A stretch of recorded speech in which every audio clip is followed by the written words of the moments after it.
Hi, welcome to Found in Fanslation, episode 9. I'm here with John Szczepaniak from the UK, and he's the author of these incredible books I was just so excited the first time I heard about them.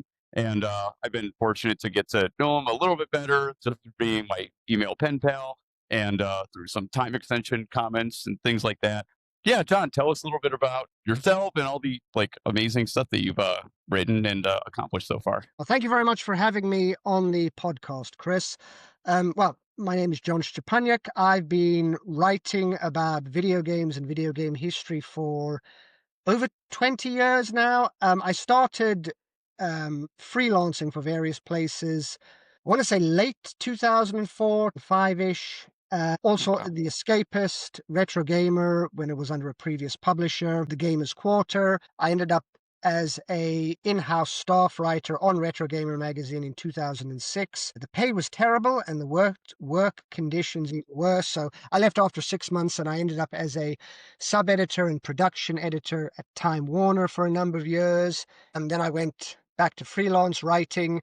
And then in 2013, I embarked on a completely insane quest to I ran a Kickstarter to collect funds to travel to Japan to interview Japanese developers, which ended up being far more successful than I envisioned, not just in terms of the money, but also the amount of interview material gained. And it resulted not in a single book, which had been my plan, but the 3 volumes behind you, and then the 4th volume, which you're holding. That's sort of an amalgamation or a collection of all of the various different freelance articles over the years that I still had the rights to, and those which I didn't have the rights to. For example, future publishing freelance contracts are awful. They gain or maintain indefinite international rights. I just included a little index if you wanted to look up specific issues of Retro Gamer with making of features. So I've been writing about video game history for 20 years now. I've interviewed well over 150 people, probably around 200. I haven't sat down and made a list of every single one, but the trilogy behind you has over 80 people interviewed in it. And so it's 2025 now, and I suppose I I ended up being the leading English language expert on the history of Japanese games. Yeah, so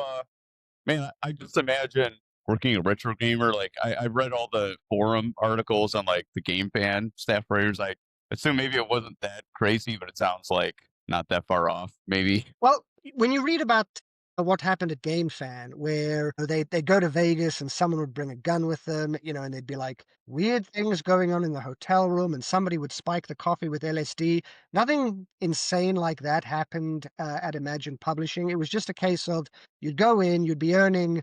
I once added up all of the hours that I worked on an average month, and I divided my salary over it, and I was technically earning less than minimum wage because the contracts said in order to finish the magazine or to meet deadline, you'll have to work extra unpaid hours. But we were always working extra unpaid hours, and every magazine was kept deliberately short staffed and everyone was kept underpaid to encourage everybody to do internal freelance for each other's magazines. So I'd be writing for Retro Oh, Gamer, but then I'd have internal freelance for Games TM or a PlayStation magazine or an Xbox magazine, which of course you would accept because you needed the extra cash, and then you'd still work late on your own magazine. So, and the magazines, a lot of magazines didn't have editors; they had deputy editors running them, but doing the job of a full editor, but only getting the salary of a deputy editor. So the whole thing was very calculated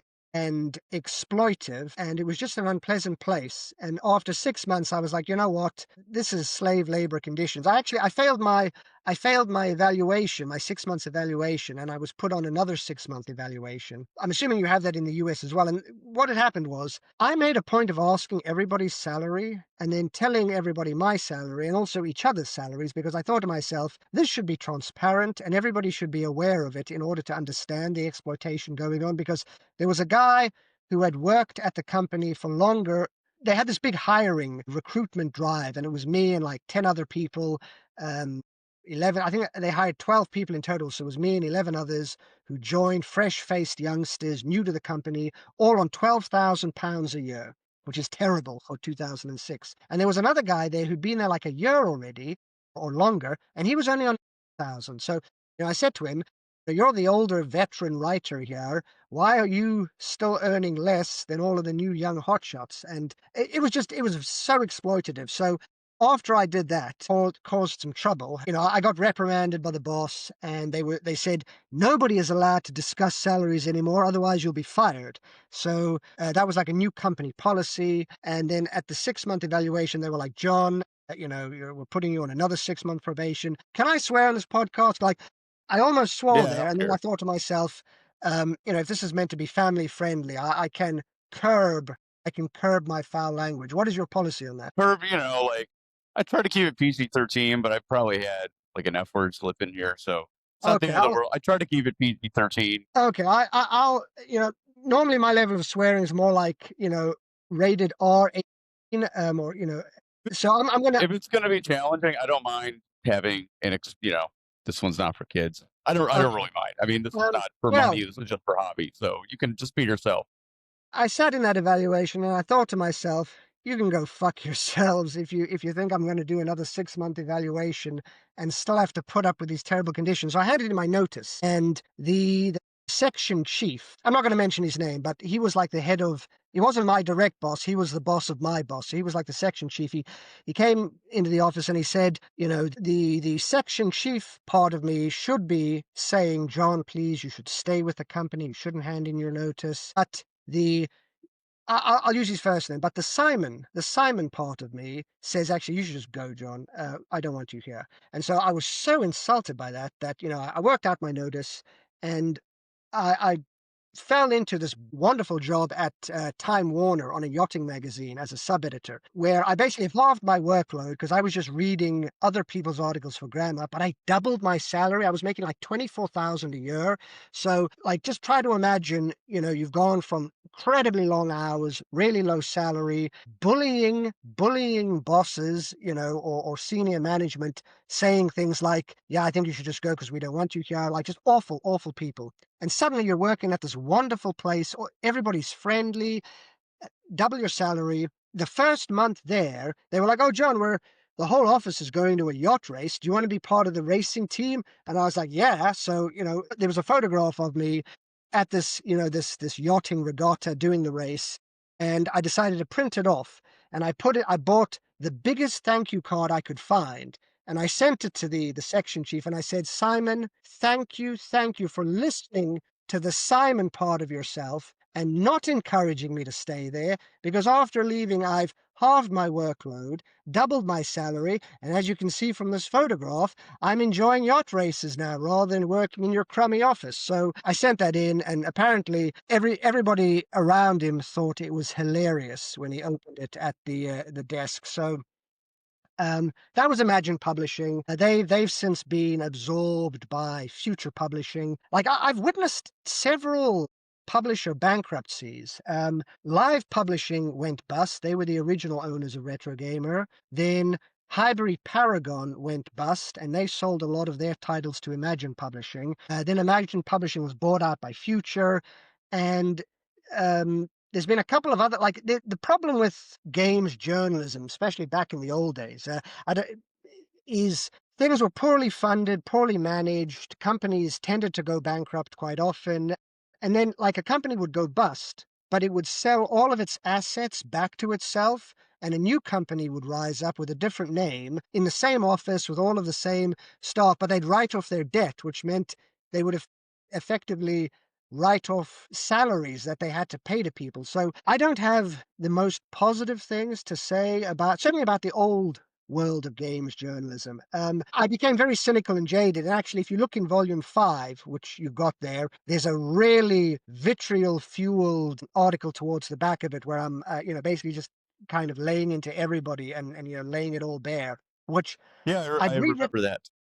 Did you read this? Because I'd rewritten that piece multiple times, and I'd never actually put it out there because I'd always think to myself, "I don't know, John. Do you want to go with the nuclear option?" And then eventually I was like, "You know what? I'm going to put it out there."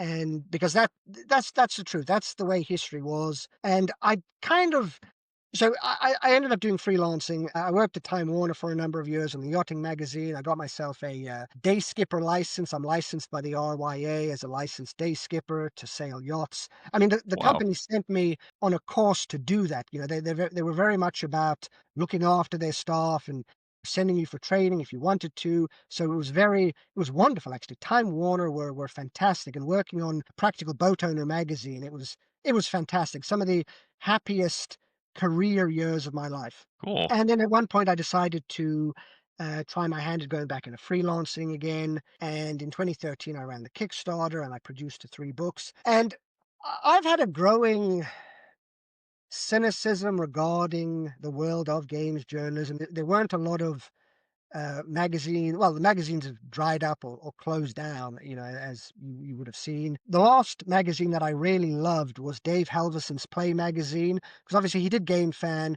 they needed Gamers Republic, they needed Play, which I had a subscription to right up until it closed. And so I sort of felt like I was drifting away, or, I thought, oh, I've written my books, I'd like to retire now. And then Hookshot Media opened up time extension. Damien McFarren, who runs the site, asked me to do some freelance for them, and that's wonderful. That sort of reignited my love for writing. You know, they look after their staff. He's a great editor to work with. He's always got your back if there's a lot of people will be critical for no reason, or they like to just tear down a piece. And he's always got his staff's back.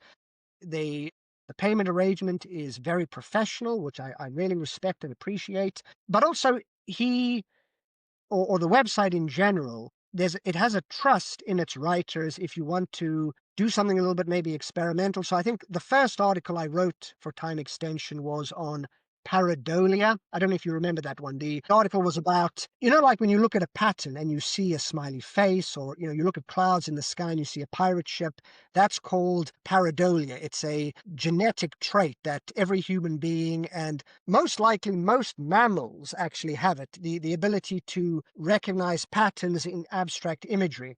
And so Cool. I No way. interviewed a neuroscientist about this, and with regards to, or in relation to, how this would have affected the early video game industry, because obviously, like Atari 2600 or even earlier, Okay. the graphics are really abstract, but you can still see, the dragon or a giant duck in Adventure or any game. Your mind kind of fills in the blanks. And it's the same with the NES or the 8-bit consoles. I mean, today we have photorealism, but back in the day, people say, your imagination did a lot of work, but imagination is distinct from pareidolia, which just sort of automatically fills it in, which is why you'll just instantly see, a smiley face in a wall socket or whatever. That's so So cool.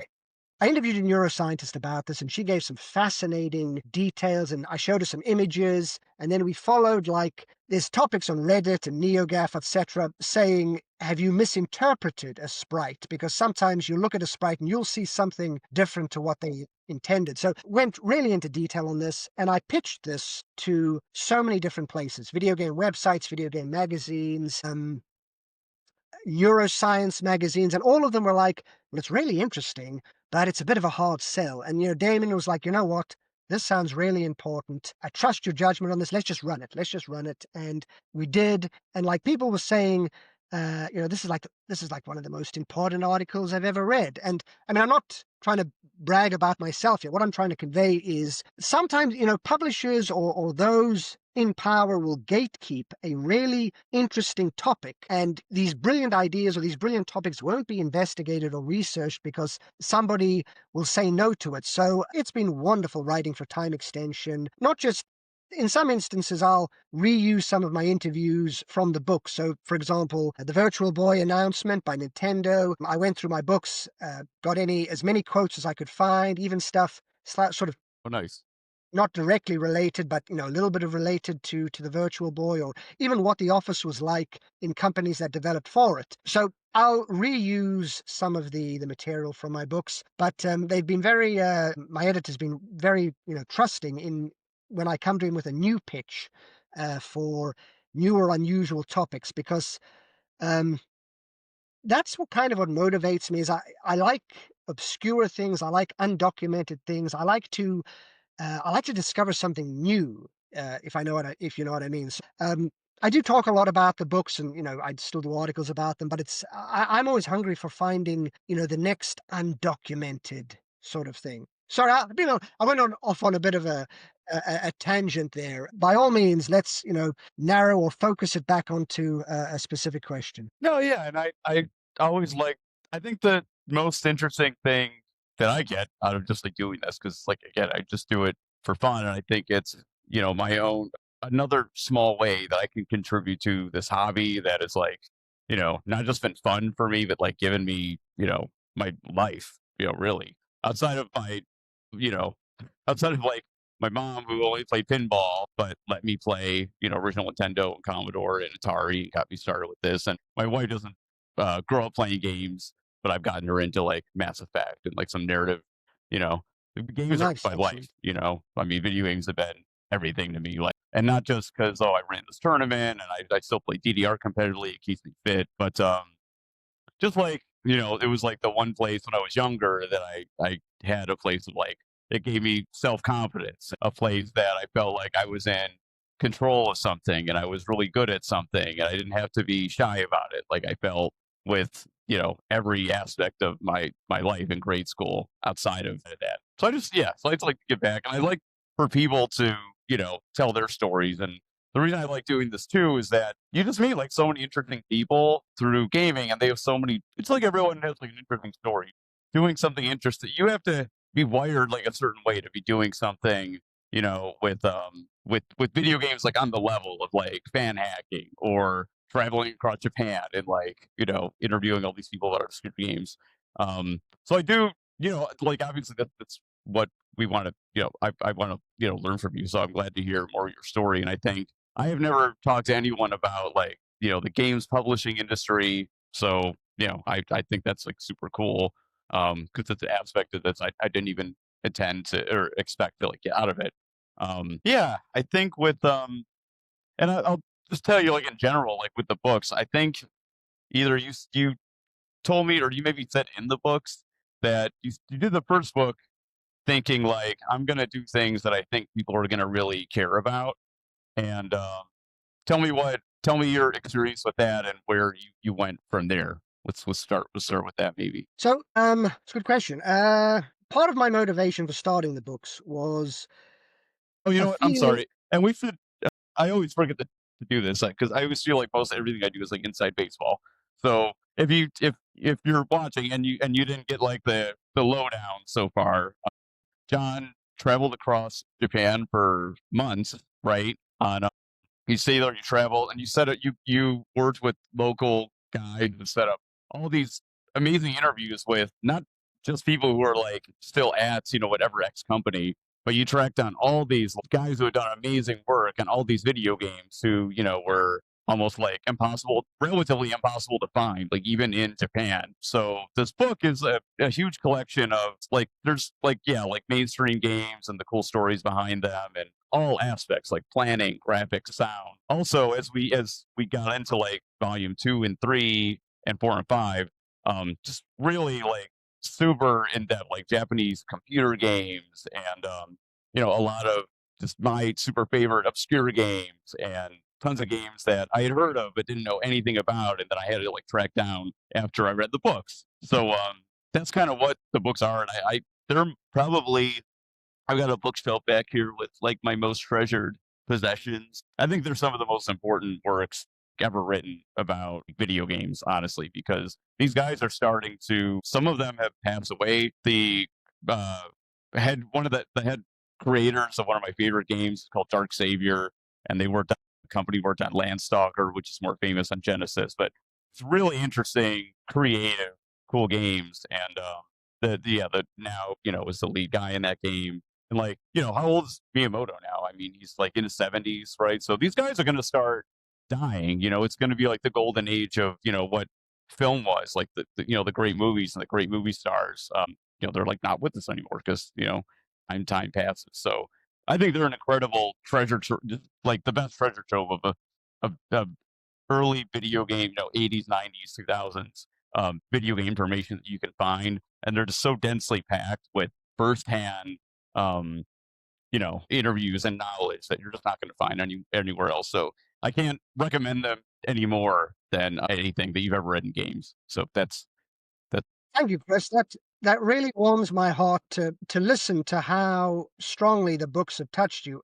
You mentioned Dark Savior. I think I should say to the listeners, Chris wrote. I actually got in touch with Chris, I think, first because Chris wrote an excellent essay on Dark Savior for the Sega Saturn and why it's such a memorable, important game, because it's one of my favorite games. And as you say, the lead creator, he passed away before I even did the project, but all of that kind of ties in with part of the motivation for doing the books is wanting more information from these developers and also the realization that they're not going to be with us for very long. So you mentioned, yes, love that game. That is, I highly recommend everybody attempt, however, whatever, by whatever means you can, try to enjoy that game, play through it. It's such a unusual game, a mix of 2D and 3D, a very meta storyline, which you need to play it through. It's quite short. You play it through multiple times. Oh, the Japanese version as well. Yeah, cover's way better.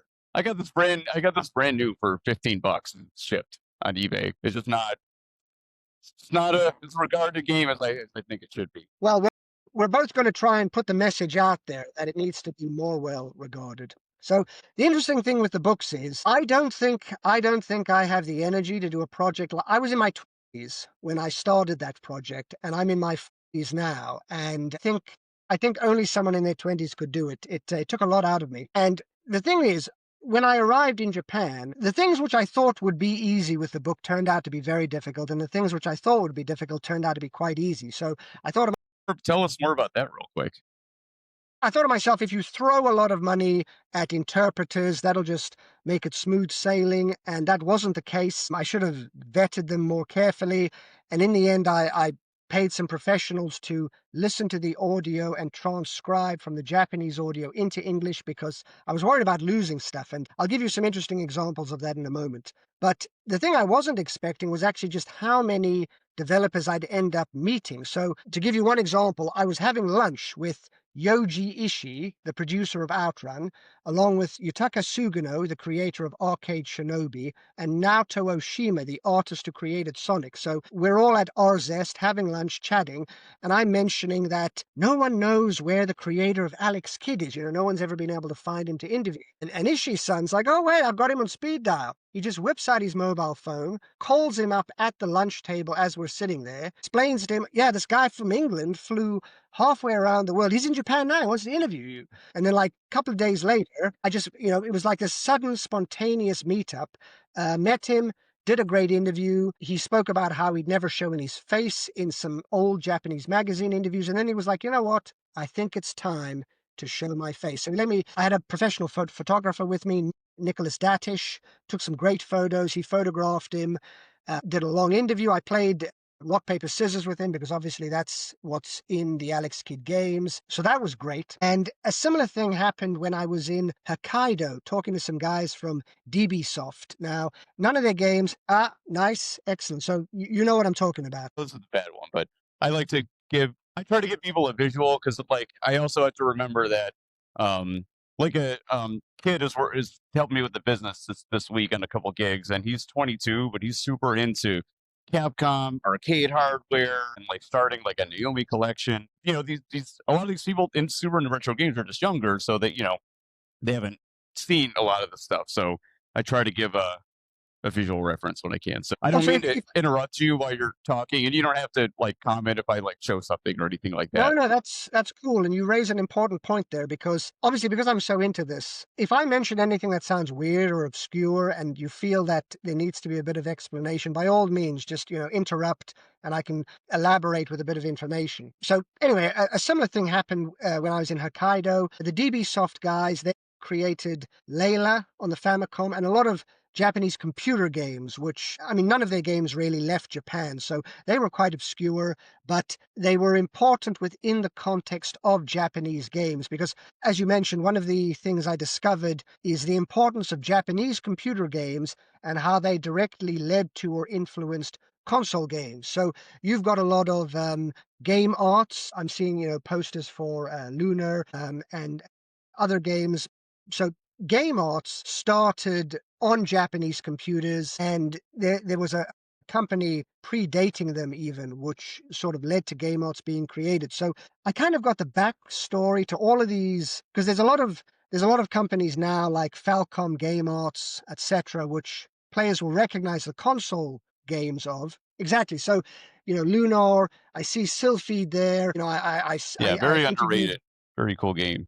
some of the guys who worked on the computer game, which predated that one because that was the sequel. I don't recognize that one. It's Dinosaur Island. It's one of these weird Sega CD style motion FMV that's just like later sprites. But it's Yeah, a whole they made a couple whole games like this and obviously not fan translated, but I'm gonna stumble wonderful. through with my I'll have limited to look into that. Japanese and there's some more. They also did Grandia. Grandia is probably their most famous game, maybe. I don't know if you'd agree with that. Well, I mean the new because it came out on PlayStation. I don't know, maybe not. Anyway, sorry. I just wanted to show a couple Game Arts games that I No, that's have. cool. Always feel free to do that. I've played Grandia. I started playing the Japanese version on the Saturn, and I decided my Japanese isn't anywhere near good enough to appreciate this, so I stopped. And then I played the localization on the PS1. I liked the visual style of it. For whatever reason, it just didn't grab me at the time. Perhaps I should not that I had any particular criticism about it. I got to one section and I just thought to myself, I'll give it a bit of a break, and then I kind of never went back to it. I did exactly the same thing when, yeah, I was so excited. I played on PlayStation. I played like halfway through, and I was like, this game is like not going anywhere. It's just like I just wasn't hooked. And I played the Saturn the Saturn fan translation last year, and yeah, I love it visually, but yeah, just story wise, I was hoping for something closer to Lunar, and yeah, I mean it's good. Like the characters, are interesting, but it's like I don't know. I just expected something like, oh, this was the Saturn's FF7, and just like another game. But it's gorgeous though. But the important thing is for anybody who enjoys Grandia or Luna, and obviously there were the Lunar the re-release, the pixel remodel. I haven't played that myself, but that was obviously in the news. So the games created by Game Arts are still relevant today, and anyone who enjoys them perhaps has no idea how the company started out. So I remember I interviewed I think it was Kohei Ikeda. Well, he was one of the founding members of the company, and he was describing how when they first started out, because they were so poor, in order to save money, they would go on the subway, which was heated, so they could do, like, obviously not the programming, but any work that they could do sitting on a subway train, because it was heated and more comfortable than their office, they would do it there. And it's like, and then they upgraded to a bigger office, a better office once they had a couple of hits under their belt. But I heard a lot of stories like this about how developers either started as computer developers and shifted to consoles, or they were massively influenced by computer developers. So, just to give you a random example, Hideo Kojima tweeted when he was working on Metal Gear Solid 5 that his inspiration, or one of the things he wanted to convey with Metal Gear Solid 5, is the same sensation he had when he played Hide Glide on computers. So Hide Glide has a bad reputation on the NES, and the angry video game nerd really disliked it. But the came out in 1984 on computers, very popular in Japan, sold 1 million copies across various computer formats, was converted to the Famicom, sold 1 million copies. Hideo Okay, Kojima loved it so much that he openly stated that it was an influence for him. He wanted to convey that same open world feeling with Metal Gear Solid 5. So, the story behind Hide Glide as this influential title is important. So, I spoke with Tokihiro Naito, the creator of Hide Glide, and he kind of detailed getting into the industry, creating that, the rivalry that he had with Yoshio Kier at Falcom. And then I went and interviewed Yoshio Kier at Falcom, and I was telling each of them, I'm interviewing your old rival, because they had this sort of, in magazines and stuff, they had this sort of rivalry back in the day, kind of competing. So I was like, I'm interviewing your rival, so you've got to give me some great answers. It was a lot of fun. I got a lot of great information. I was able to document this historically important game, Hide Glide, which Because unfortunately, the problem is the US version of it on the NES came out after Zelda because of, how long it took to localize. Whereas in Japan, it came out several years before Zelda came out. So it's important to look at the historical context that games are released in. A game which, if you compare a game that, to Zelda, which came out 3 years before it, obviously it's going to look outdated and not be as good because, it's 3 years or 4 years or whatever older than it. So chronology and context is vitally important, but also the story behind it and how it influenced other developers. I thought was worth telling. I interviewed Takahiro Naito. I interviewed his rival Yoshio Kier at Falcom, who then revealed, fascinating anecdotes about how at Falcom, if you like the East games, the ancient, you're going to pull out a Falcom game. Well, hell yeah, man. Yeah, I just got Excellent. these a year ago, and it's Is like that if you like Ys at all, like just buy the MS. If you can find the MSX versions cheap, the yes? extras they have are like incredible. It's got this hardbound book. It's I've got got that this same cool. copy for the PC Yeah. 88. Oh, nice. Really? The floppy disks are different, but it's got all the same omake inside. A little art book, beautiful floppies. You get a little catalog showing some of the other stuff that Falcom was producing. I'll send you some photographs maybe after the we can compare our versions, see how different they are. But yeah, beautiful, Sweet. beautiful box sets. Yeah. So he was describing that at Falcom, they had a book, which was a Japanese localization of an English language book called The Dictionary of Imaginary Places. And they would go through this to get ideas for their games. Because This obviously, is an English book, you said? yes, so yeah, if you look up Dictionary of Imaginary Places, that's an English language book. I'll look at a dictionary of imaginary places. And it came out in the 90s. It's been updated a few times. I think like newer versions will have things like Jurassic Park in it. It'll have any fictional place it'll have in there describing it. Cool. They had a copy of that, but a Japanese version, which is where they got the name Ys from, because that's based on an old French legend, I believe. So Yeah. I cast a wider net as possible. I tried to harvest as much as I could. Some developers, I was talking to DB Soft, and they were like, "Oh, Hudson Soft, the creator of Bomberman, they were in Hokkaido. We know a guy who was at Hudson. Let me call him now." Got out his phone. The next day, I hadn't even booked an interpreter for that day. I had some colleagues with me. I had some friends and colleagues, Joseph from the Games Preservation Society with me, and we were like, you know what? We haven't got time to book an interpreter. Just go in, have them ask the questions in Japanese directly, just harvest as much as we can, and we'll just deal with the recording later because this information and knowledge is so incredibly important. And he I'm turned out sorry to to interrupt really quick so I don't want to forget. So you speak and read Japanese, right? not well. I'm not fluent at all. I studied Japanese at high school at GCSE. I got an A star, which is the highest grade at GCSE. I got a D at A level, though the grading for that is augmented by the fact that native speakers take the test as well, and they kind of shift the grade point average. And then I took it at university. So I studied it at high school for 5 years and then 3 months at university. And I try to keep up with it as a hobby. I would say it's rudimentary, my Japanese language ability. Like I remember back in the day playing Metal Gear Solid and other Japanese PS1 games and listening to the spoken Japanese and reading the subtitles in order to try and learn new words.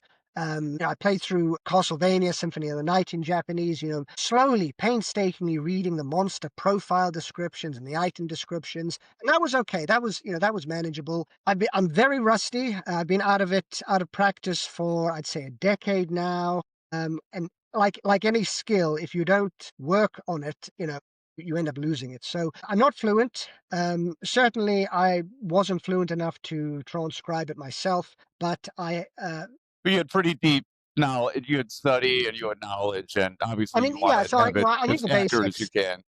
I knew the basics. I knew some phrases and terminology and how to introduce myself, or I could maybe maintain a casual conversation. Because sometimes we went to a bar afterwards, after an interview, and an interviewee would buy us all a meal, and we'd all be drinking sake and having a great old time of things. So yes, I would say I've got a foundational knowledge of Japanese, which definitely helped in a lot of things. So I think one of your questions that you sent to me was any noticeable language barrier that cropped up in any of them? And it's an interesting question because I wouldn't necessarily say that anybody's spoken Japanese was difficult to the point of being impossible to translate later on. But for example, Kenichi Yoko, of raising or eating, he gave this really beautiful answer in Japanese talking about scrolling shooters, because obviously they make scrolling shooters. And he used the word makimono, which is a Japanese art scroll. And he said that he wanted the scrolling game using the word scrollu in Japanese. So scrollu and makimono. And he wanted this scrolling game to unfurl like a scroll. And you kind of translate into English, and because scrolling and scroll, they sound similar, but they have different meanings in this context. It kind of lost the poetic. It was a really beautiful sentence in Japanese, and so I had to put this footnote in afterwards, just trying to convey that, because it was like, yeah, the scrolling, we wanted to be like a scroll, but there was more nuance in the Japanese. Sometimes you just put a footnote in if it's something like that. And one of the things that I was a little bit worried about in one of the interviews is I went to Human Entertainment, Cool. which they made, the Fire Pro Wrestling, various sports games, soccer and tennis games, and Hifumi Kuno from Human Entertainment created Steel Battalion, so I interviewed him about that. But there were No way, three. I didn't know that. That's Yeah, yeah. awesome. So, and like I told him, like I'm a super fan of Steel Battalion.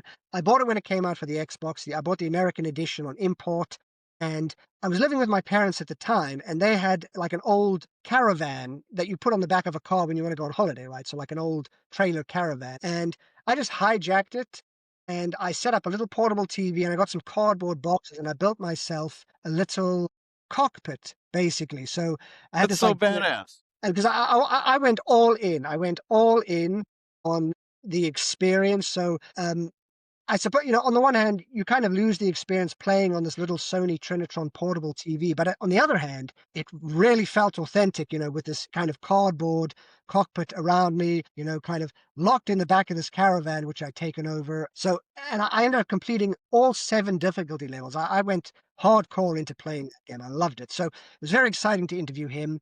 But he also brought with him, he invited 2 of his colleagues that he worked with at Human Entertainment, and he also supplied a really good interpreter. And the guy was great, but they would have these really fast, really rapid fire conversations between them, making jokes, reminiscing, correcting each other. And then the guy would translate or interpret the official spoken answer. And I thought to myself, I'm losing all of this flavor dialogue. This is pure gold here. So I handed the audio and my transcription of the official answer over to I hired someone in Japan, a gentleman called Matt Fitzko. He's a big enthusiast of Japanese games, and he lives and works in Japan. Great help. I mean, he saved the project, actually. Um, if you ever seen, Forrest Gump, where Forrest, grabs Lieutenant Dan and drags him out of that burning forest, essentially, Matt Fitzko salvaged this entire project like that by taking on this enormous workload um, for very little money. He charged very little. Like by the end of it, I thought to myself, I felt guilty because I felt like I'd exploited him, and but he was like, I want to help you with the project. I want to get it all over the lines. I sent him the audio for this, and he painstakingly inserted all of their little rapid fire conversations, and it was brilliant because one of the guys was saying, "Yeah, I didn't like the Virtual Boy. I wanted to work on the PlayStation because I thought the Virtual Boy sucked and it wasn't going to sell well. So I just abandoned that." And then Hifumi Kuno interjected, saying, "You traitor! You abandoned your post." And then he was like solemnly like, "Yes." Yes, I did. I abandoned my post. And they were laughing and joking. And so I managed to get all of that included in. And it might not necessarily be hard facts like dates and specific programming techniques or whatever, but that sort of conveys the sort of camaraderie that they had. It conveys the atmosphere at the time from Human Entertainment. So you kind Yeah, of their games are really unique, and I think to be able to, color, like, further, like, color your, the reader's feelings about these games, in like a positive way is like one of the coolest things about the book. And there's nowhere else, oh geez, their name is I'm trying to think of the one website that has some interviews and that schmuckulations, right? Schmucklations, yes, Yeah, so there Schmucklations. are a I couple love that. sites, with some of the stuff out there, but it's like so few and far between, and especially for a company like Human, where I haven't beaten Firemen, but it's like I haven't beaten Firemen or Clock Tower because I haven't successfully converted their Super Famicom cartridge to English. I do that a lot, and it's like kind of like a process. What else? No, Van Seal. I need to beat that. The tons of great old games, and they're all like kind of weird, which is like Yes. we don't the other thing that I love about like this project and like, the time capsule of this time in gaming is that like I don't play a lot of modern games, and I think it's like amazing that so many people have grown up on games, and the indie game is the scene is like so big. But like for me, I don't get that excited when I hear like, oh, it's like it's like Metroid, but with like this one like little thing. Like what I love about '90s games, and why I'm still finding like I'm picking up like PCFX games that Oh, awesome. I'm not gonna be able to play in English, probably ever, and I'm gonna have to stumble through in Japanese eventually. But they're just bizarre. There's just so There's many a growing interesting number ideas. there's a growing number of PCFX fan translations. I think I played is it Team Innocent, which is the sort of I played that in English recently, and I think it's wonderful that these fan translators, are doing this. I have so much respect for the effort and the passion, and they provide this for free. They do all of this hard work and then they just give it away for everybody to enjoy. And I think that's amazing. Based on some comments you made, what did you think of the maps in the books? Because I included office maps wherever I could. Did you enjoy those? Honestly, I think I'm so engrossed in like the interviews that like I've completely give me an example so I could show one here real quick. Can you think of a section in one of the volumes that would have one? I would say pretty much any random volume will have Oh, maps. you mean like the photos of the offices? Is that what you mean? Or Oh, no, I had the interviewees um, draw the physical map layout of the office where they worked.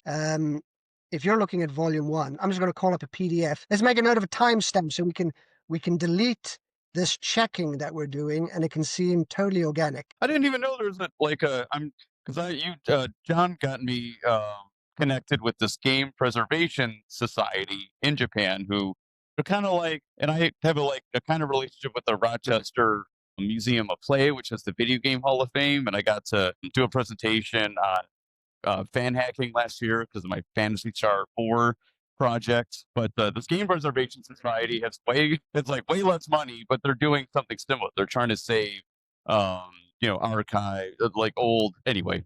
So I could, 273. If you turn to page 273 in volume one, you'll find a map. Yeah, the GPS is doing fantastic oh work. yeah, here we go. No, sorry, if you flip over to I think the next page, 273, you should see a map of the. Oh yeah, here we go. Yeah, so one of the things I wanted them, I asked every developer if they could draw a map, of the office that they worked in, because in my mind, I regard it as a sort of a cognitive time travel. You can look at the map, you can read the words, you can close your eyes, and you can almost feel like you're in that office. And I wanted to convey not just the stories behind the games, but the office life, the entire zeitgeist of games development at that time. Like I was found it weird that like some people really hated the maps. They were like, "Why are you wasting all this space with these dumb maps?" And I thought to myself, the maps are great. I love the maps. So I was curious what you thought. Yeah, I think like mostly I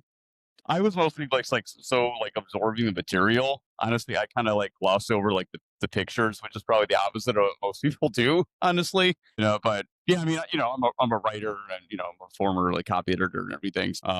That's just kind of how.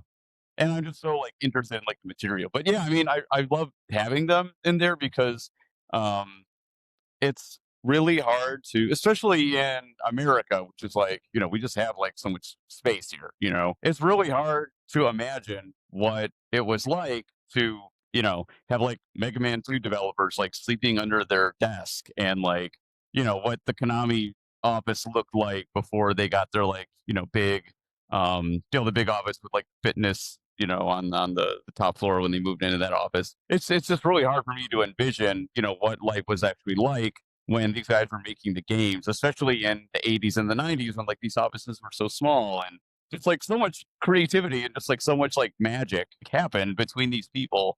And I think it's like pulling, and it's like what the book is about, really. It's like pulling the veil back of like, this magic act of like why are, Nintendo games and Sega, why are they so good? Like what is, it's like figuring out all the aspects of what the recipe is that like made these games so great. So Sort of yeah, I revealing the think mystery behind it all. I mean, like, Yeah. You mentioned Schmupplations, and I love them, and I can't remember. I think the website did exist when I ran my Kickstarter, but I wasn't actually aware of Schmupplations, and so here's a secret for you. If Schmupplations had started perhaps a couple of years earlier and I had been more aware of them or like followed them regularly, I probably wouldn't have done the books because a lot of the motivation for doing these books was the intense frustration at not having access to interviews. And so Schmupplations goes through legacy interviews in magazines, translates them into English, provides them in a nice layout, and I wasn't aware of it. And so in order to get interviews with Japanese developers, you'd have to hope for one in, Games TM or Retro Gamer magazine, or I had a book on the Famicom which had 10 interviews with developers from the Famicom era. And I had this craving for more because, I love Japanese games.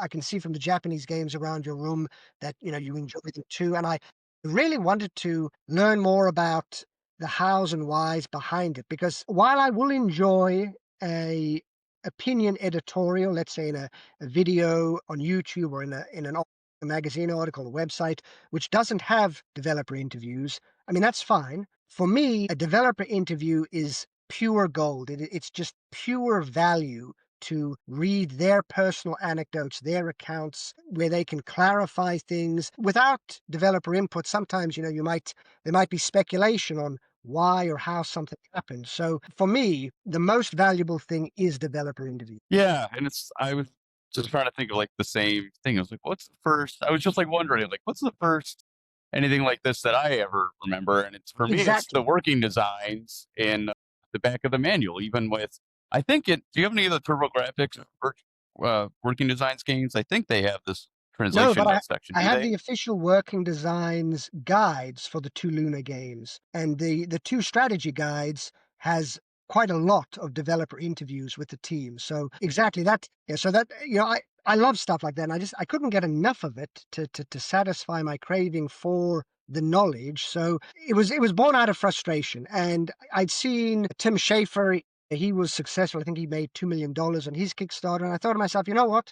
Maybe I can, run a Kickstarter, get some cash, and use it to get these interviews and publish a book. And it kind of it kind of got out of control because I ended up with so many developer interviews and still more which I had to turn down. I actually have a lot of regret about this aspect of it because some some developers said, "Oh, I've got seven people I'd like to introduce you to." And at about the halfway mark on the trip, I had completely run out of spare days. There wasn't even a day off. It was like every single day I had to either go to an interview or go somewhere to do something important related to the book. So I completely ran out of free days. There were no days off. There was no space to fit it in. And so, for I'm example, sorry, how long how long were you there? 3 months, I was there for 3 months. Yeah, okay.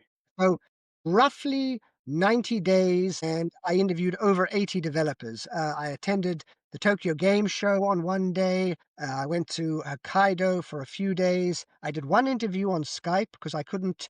I believe he was in Nagasaki, and it was a little bit too far to travel. Mainly, I stayed around the Tokyo, Yokohama area, but I ended up with like so many offers of contacts. And one of the ones I regret particularly is I interviewed Hidenori Shibao. He made Paladin's Quest on the Super Famicom, a couple of other games. He was a journalist. He wrote video game guides. He wrote the script for The Fear, which is an FMV game on the PS2. So he did some mainstream stuff that left Japan and some really interesting, obscure stuff, which I was interested in. But also, he worked on the unreleased Metal Max for the Dreamcast, and he was telling me about that. I think he was the scriptwriter on it. And he was friends with the director, Hiroshi Miyaoka. And he said to me, if you want the full inside story on this unreleased game, I can put you in touch with him and also other friends of mine.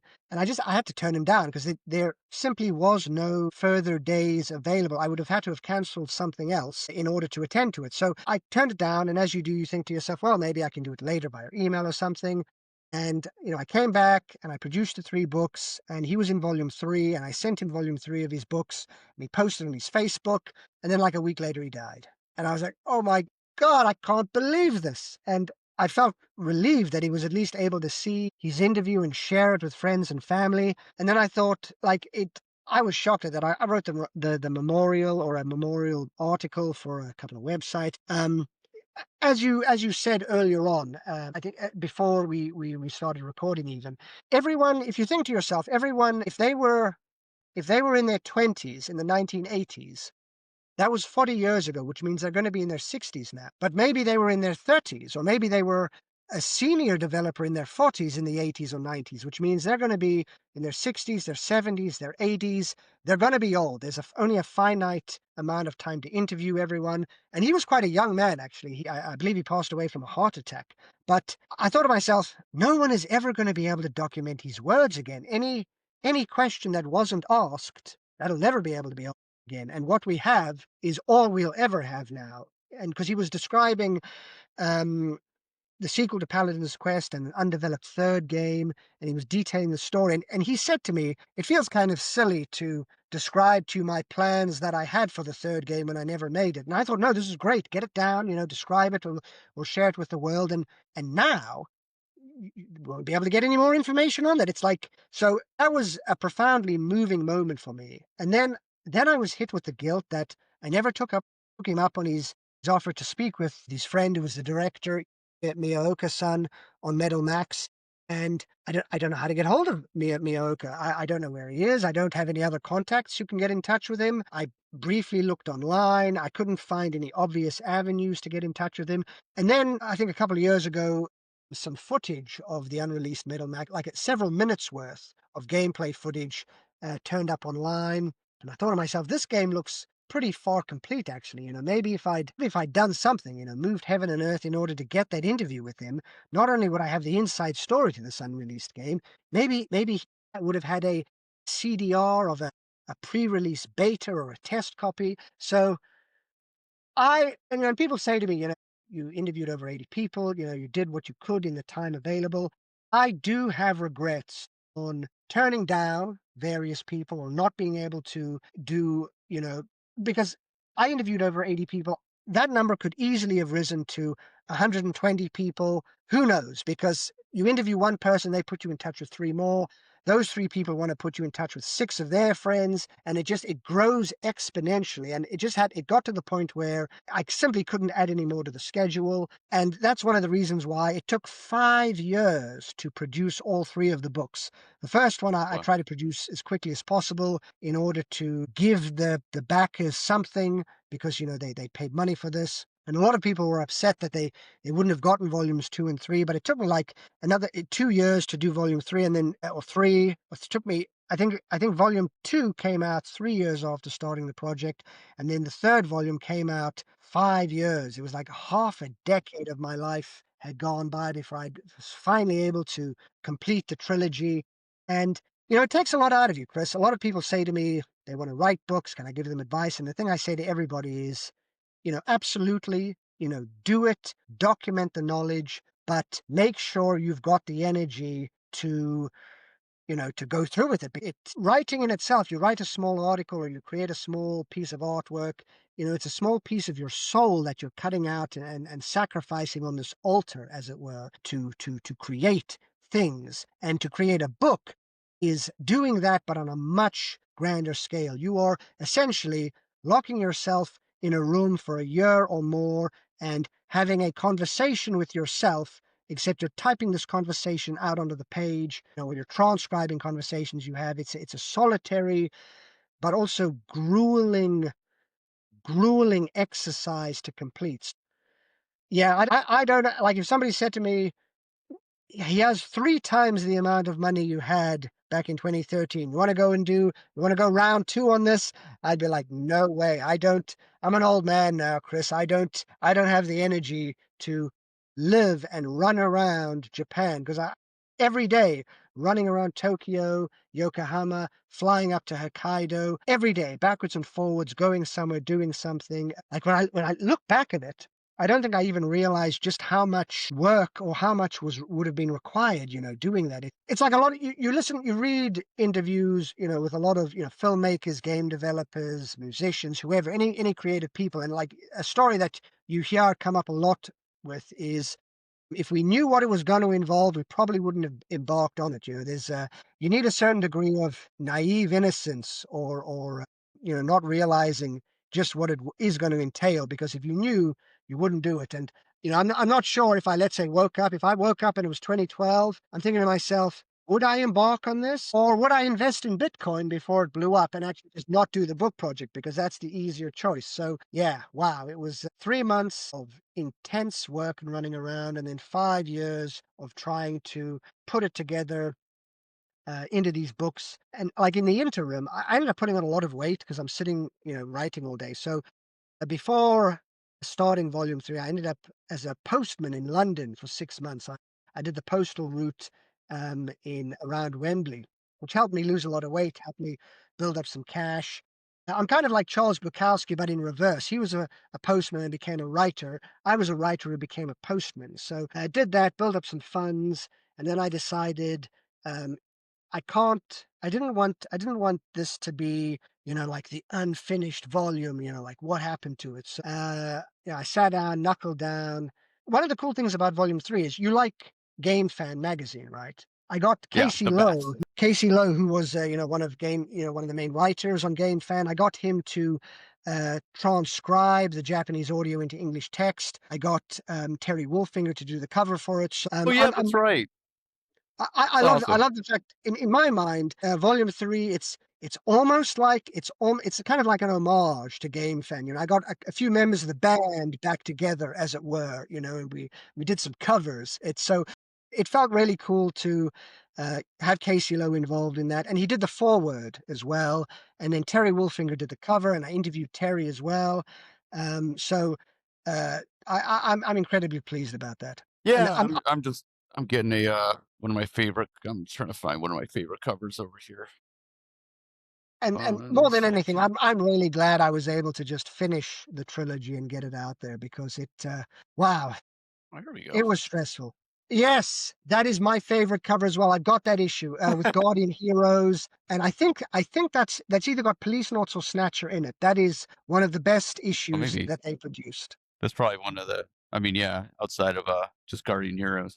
and it's got Yeah. Floating So Wonder on the PS1. So many great games in that issue alone. yeah. So I guess just because I feel I was extremely. I mean, I've been extremely lucky with my whole journey with games and everything. But if so just to give like a quick rundown, I guess, of like at least what Um, I'd like to hear about like British magazines because I've only talked to Maxim, who is with SMS Power and did the Fantasy Star One retranslation. So I got to talk to him, but I haven't talked to anyone else. Which I don't know a lot about. I hear a lot about like Mean Machines and like the magazines, but I'd like to. If just to give like a review of like American game magazines, kind of like what it was. There's Nintendo. We had Nintendo Power, and then Game Pro was like very like little kid friendly, but was like the big thing. EGM was like Electronic Gaming Monthly, was a little bit older audience, and then it was kind of like as the Saturn was kind of coming out, I was really unimpressed with Game Pro and EGM's coverage of the Saturn, and everyone was like all about like this PlayStation, which had like no games, but it was like people were just like like slurping over themselves. Like, look at this! Look, I remember in like Game Players or something, it was like someone wearing a PlayStation memory card like on the necklace around their neck and saying like how sexy the system looks. And I was just like, this is like the dumbest shit I've ever heard of. Like, there's no games. Sony's never made games before. Like, why does everyone like care? And then I found out way later it's because Sony was throwing millions and millions of dollars in marketing, which was what Sega was doing with the Genesis. But in the Genesis also had like actually great games to play. And the this is I know kind of a tangent, but I have a Yeah, it's PlayStation. cool. Obviously, I got a PlayStation after the Saturn was dead, but the Saturn is still my favorite system. So Game Fan. Anyway, I found Game Fan in the issue of I'll show you the issue I have over here. And then the second one after that is the Yeah, yeah, blue cover, which covered story. yeah. Here we Yeah, go. that's it. There's that Yeah, yeah. one. I What love else those is in two here? issues. Two of my favorites. Yeah, so I found this very magazine, the same copy. So I got all my childhood magazines on the shelf in our local drugstore. And I was like, oh, someone's like finally doing something with the 32X. Like no one has thought, no one's given shine to 32X. And you open this magazine up, and here is like their layouts.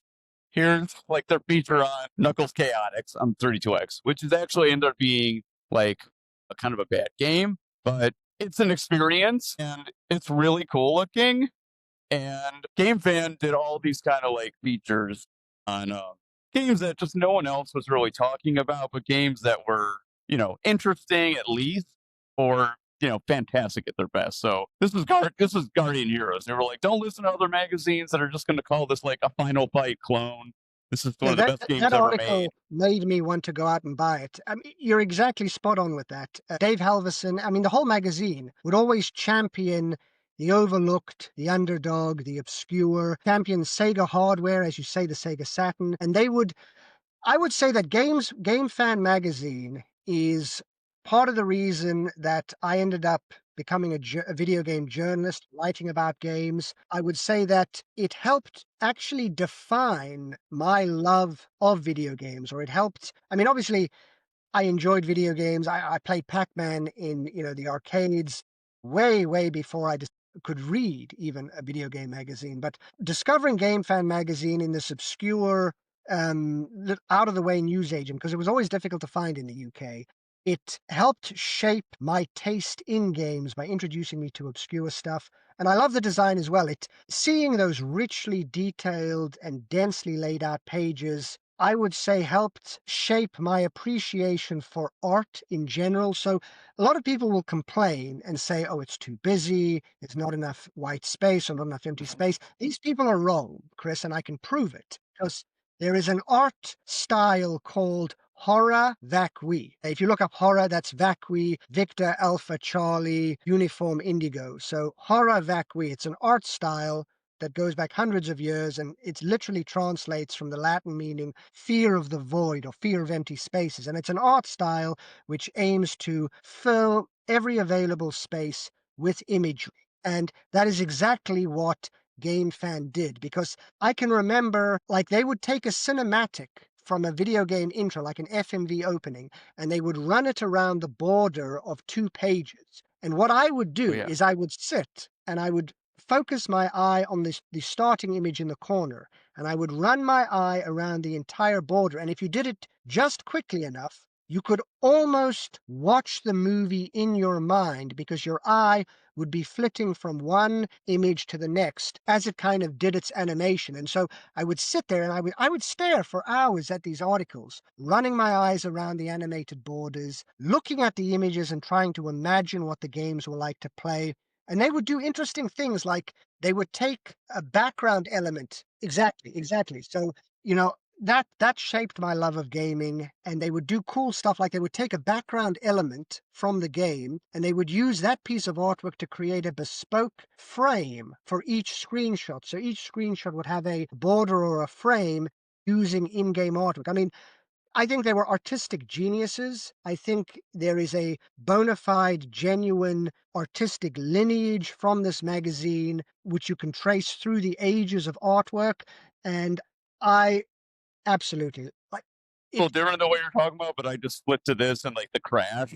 I never Exactly. thought So about what you're saying before. I never thought about it. But yeah, the car flipping and like making a little I slideshow out looked of at it. all of I these never thought about screenshots that. and it made me want to play. It made me want to experience these games. And as you say, some of these games, they might not have been necessarily amazing. Maybe they were B tier or mid tier style games, but they were always interesting, or they had some unique aspect to them. So, I have a lot of love for Game Fan. I have a lot of love for that magazine. And so you asked me what magazines were like in the UK. Do you want, Yeah. because I was actually born in South Africa originally, and I came to the UK in 1995. Oh Do no you want to way. know, should I just describe my introduction to magazines in South Africa and then in the UK and then working on them myself? Yeah, totally. That's amazing. One of the things that I started to give you like a quick thing at this museum of play, the Video Game Hall of Fame. I got to participate in this event called oh my god, my mind's in a different place. What the hell was it called? It was a symposium about the preservation of games. The idea was to get people from all over the world to submit like a presentation and basically just to like get us all together. And the music that they do all kinds of cool stuff like this all the time. Shoot, I can't remember what the presentation. It was called Save the Game. It was saving the game. So mostly it was basically about like what someone is doing interesting in terms of preserving old games. So they accepted my presentation about not just like my work with Fantasy Star, but being involved in like the fan translation, the fan hacking community. There's another or bunch of international presentations there. One was from I think it was India or shoot, that's like a stereotypical American. I can't remember what country it was now. The guy, he was from a small country with an oppressive governmental regime in the mid and late '80s, and it was basically like the only place that like people could talk openly and talk of like rebellion against like the military government was in like freaking parlors where you could play Atari. So like the seeds of like a revolution were sown in video game parlors because there was literally no other place that That's people awesome. could congregate to like talk openly. So as Americans, we just don't hear these kind of stories a lot because we're just like so focused on ourselves. So I love hearing about like people's experiences, worldwide of what gaming was like for them, especially in the '80s and '90s when we didn't have the internet to homogenize and connect everything. Did you ever read the old Hardcore Gaming 101 page, Games of the World? I'm not sure. I'm gonna mark it Okay. right now in case I haven't. No, it unfortunately, when the server changed, I'm not sure if you can still access it with the correct HTML. When we first started it, I think it actually used Java for a little interactive map, and then Kurt moved the server hosting the files. So I think the HTML is all broken now. But at some point, myself and a colleague of mine on HD 101, Sam Derbu, we ran this Games of the World section on HD where we invited anyone from foreign countries outside of the mainstream, so not America or England or Japan, to write in with their unique local flavor for games, either locally developed games or just the arcade scene or whatever. And it was fascinating to because we got a lot of results, a lot of replies from people in Eastern Europe, Australia, South America. There were photos sent in from Africa, Brazil, India, and it was amazing for me to kind of discover and see all of these unique. I mean, it's all still video games, but it's a slight variation based on their local culture. And actually, this is what got me into games journalism originally. The very first article I ever wrote for a printed magazine was for Games TM magazine. It was called Wish You Were Here or Wish You Were There. So I was at university studying Japanese, and I was speaking to a guy from, I think, from Malaysia, and he was talking about how video games were different there. And I had a friend who on the GameFAQs forum who was a fellow Metal Gear enthusiast, and he was from the Middle East, and describing how his dad imported an MSX to there. And obviously I came from South Africa, so I had Nice. my South African side of things. So I was speaking to all of these people I knew. I had a friend who grew up in Russia, and he detailed, what life was like under communism if you wanted to play video games. And I Wow. collected these little essays together, short just statements, just for fun. I wasn't thinking I was going to become a journalist. Brilliant. Yes. Nice. Yeah. You should if you remotely like Hideo Kojima, just like play if you can like emulate the MSX versions or get an He has MSX. But he has a little yeah, tangent. Can you At show least the play Metal Gear 2. I know so can you many. show the Metal Gear 2 box, the back of the box to the camera? Well, yeah. Okay, so there's a little screen there of Campbell giving you. There's a little screen of you having a conversation with Campbell, a codec screen with the number on it. So you know how everybody talks about in Metal Gear Solid on the PlayStation, the look on the back of the box to get Meryl's codec number, and everyone thinks that's fourth wall breaking, very meta, right? That idea actually started 1990 with that game because Campbell says to you, we need to change our codec, our radio frequency. The new one is on the back of the box, which is right there on that box that you're holding. So I'm doing an article on Hideo Kojima for the Games Preservation Society. Oh, wow, I cool. want I wanted to reference this because a lot of people make a big thing about the Meryl's codec being on the box. It's kind of it's a signature move of Kojima, and my argument is it is a signature move of his, but he was doing this already back in 1990. And I also dug up a tweet where he said with Snatcher on the PC-88, he wanted to have a special paint on the floppy disk so it would get warm in the floppy drive, and the paint is heat sensitive, so it would become visible, and it would also give off a smell of iron oxide or blood. So you take the floppy disk out and you'd suddenly see a message saying, the murder took place here, kind of fourth wall breaking there. And, Konami said no, and he was tweeting the story about it. So if you like weird stuff like what Kojima does, keep an eye out. The Games Preservation Society is going to have a big feature on him detailing stuff like this. And I wish Awesome, more man. people were aware of Metal Gear 2 on the MSX2 because have you played it? As soon as Metal Gear Solid 1 came out, I became obsessed with like Metal Gear and then, as a kid, Metal Gear 1 was really popular. I don't know if it was popular in the UK. I know that Nintendo was less popular there. Or I don't know what was popular in South Africa. But yeah, Metal Gear 1 was really popular here. And I read like the Worlds of Power book. I'll get it out over here. But yeah, so like we didn't know anything about the MSX versions, and like these are like the real games. So anyway, I got really so when I played through, and what's really cool about Metal Gear 2 is that it's also one of the first English fan translations. I think FC Yes. Snatcher by Oasis is the very first that, as most people recall. But Metal Gear 2 was translated into English by fans all across the world working together, just like Foxhound. And it came out even before Metal Gear Solid came out in English. So I mean, these guys were like on this stuff, and they were fans of the game before even MGS1 came out. But yeah, it's so many ideas. I still love Metal Gear Solid 1 so much, but there's so many ideas that are literally copy and pasted, um, that are great in Metal Gear Solid. And of course, it's like a In a brilliant way game. Metal Gear Solid is sort of almost like a remake of Metal Gear 2 because you've got the running up the stairs, being chased by people. As you say, there's so many elements which first appeared in Metal Gear 2 and then were kind of brought to life in 3D for Metal Gear Solids. I'm a big fan of Metal Gear 2 on the MSX2.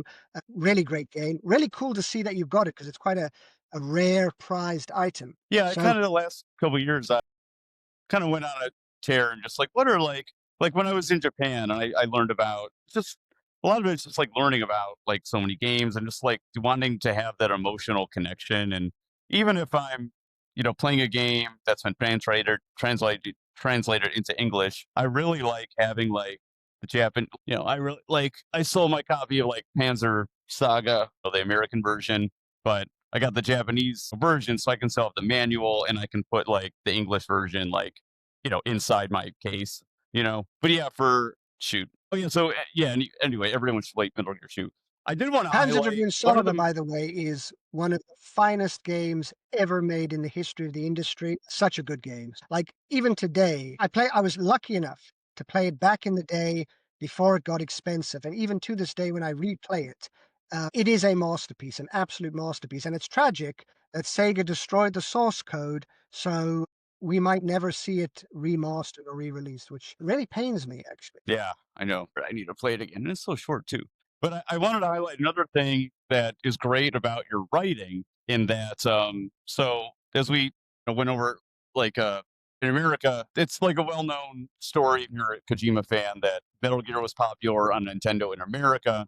So Konami of Japan decided to do a sequel called Snake's Revenge that was just going to be released in America without Kojima's involvement. And he didn't even know whether he was mad about it. Maybe you have some insight on that. But apparently he found out on the train with another random Konami employee being like, we're doing like a sequel to Metal Gear.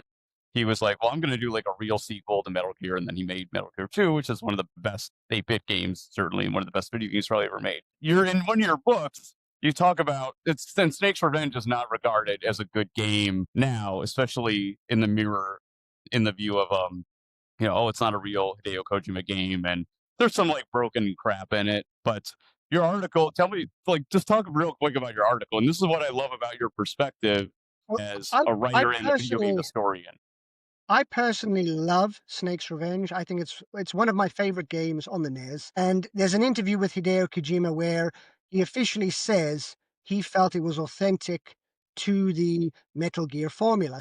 I feel very saddened or disheartened at the negative criticism that's built up around Snake's Revenge. I think a lot of it stems from people feeling it's not the true Metal Gear sequel, that we missed out on. And so they trash it because of that. But in my view, I think that Snake's Revenge is actually closer or more authentic to the original Metal Gear on MSX2 than the NES port. So, I mean, for example, Snake's Revenge, the NES port, the Metal Gear is removed and replaced with a computer because they didn't have access to the fancy mapper chip at the time, so they had to That's why redesign it. they couldn't put it. It's just Yeah, oh yeah, just because of a mapper I chip. interviewed the programmer who converted it. I think volume 5 that you've got there has the interview, has a whole selection of Metal Gear interviews. So, whereas Snake's Revenge has a ship full of Metal Gear units. And what other game has a ship full of Metal Gear units? Metal Gear Solid 2. There's all of these, when I played Snake's Revenge, there's all of these elements in it which makes me feel it's absolutely deserves a position or a place, in the grand scheme of things. I feel that it is canon, despite what the fans say. You fight Big Boss again, who's half robot, just as he is in the. Yes, there it is. So there's some funny anecdotes, and I did this massive feature. I did this massive feature for Games TM. I interviewed multiple people. I actually got temporarily fired. I got fired as a freelancer from the magazine with that article because What? Games TM decided to do what Edge magazine does, which is not credit the writers at all. So Games TM originally used to credit writers, and I was happy with that because I want my name attributed to it. And then they decided to stop crediting writers. And the editor at the time, who I have a very low opinion of, he was like, well, Edge doesn't credit the writers, so we need to be more like Edge. It's more sophisticated. And I thought to myself, you're an imbecile, and I didn't like that at all. And then I thought, I interviewed like 6 or 7 or 8 people involved in the Metal Gear series. I interviewed more people involved. I interviewed the programmer on the NES version, the programmer on the original MSX version, the You got programmer Ghost on the. Babel in here. I interviewed one of the guys who made Ghost Babel. I interviewed the programmer on the MSX2 sequel. I interviewed Jeremy Blaustein, who did the localization of Metal Gear Solid. I interviewed the guy who converted it to DOS. He described the development of the DOS port. No way. So I even interviewed people like the guy who was in charge of Siphon Filter because I wanted to get a comparison with someone who did a different stealth game. And I also interviewed the guy who made Headhunter on the Dreamcast because I thought to myself, I'll interview everyone involved with every Metal Gear game, and then I'll interview a whole bunch of people who made games similar to Yeah. Metal Gear or influenced by it. So it was this. Love it. And you've got the EuroPal version. Nicely done. Yeah. Nicely done.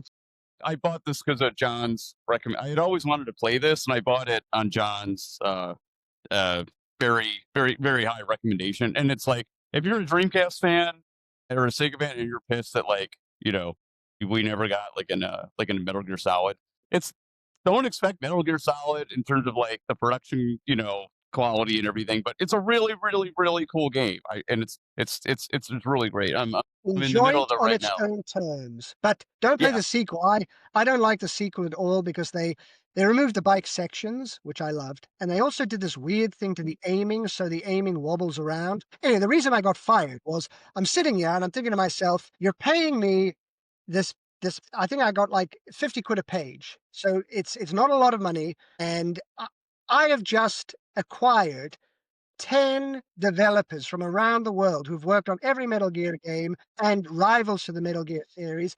And now you bastards want to deny me my name on it. So I thought, fuck that. I am getting my name in that article. So I took a whole bunch of screenshots and I slipped my name in it. So only one of them managed to get through.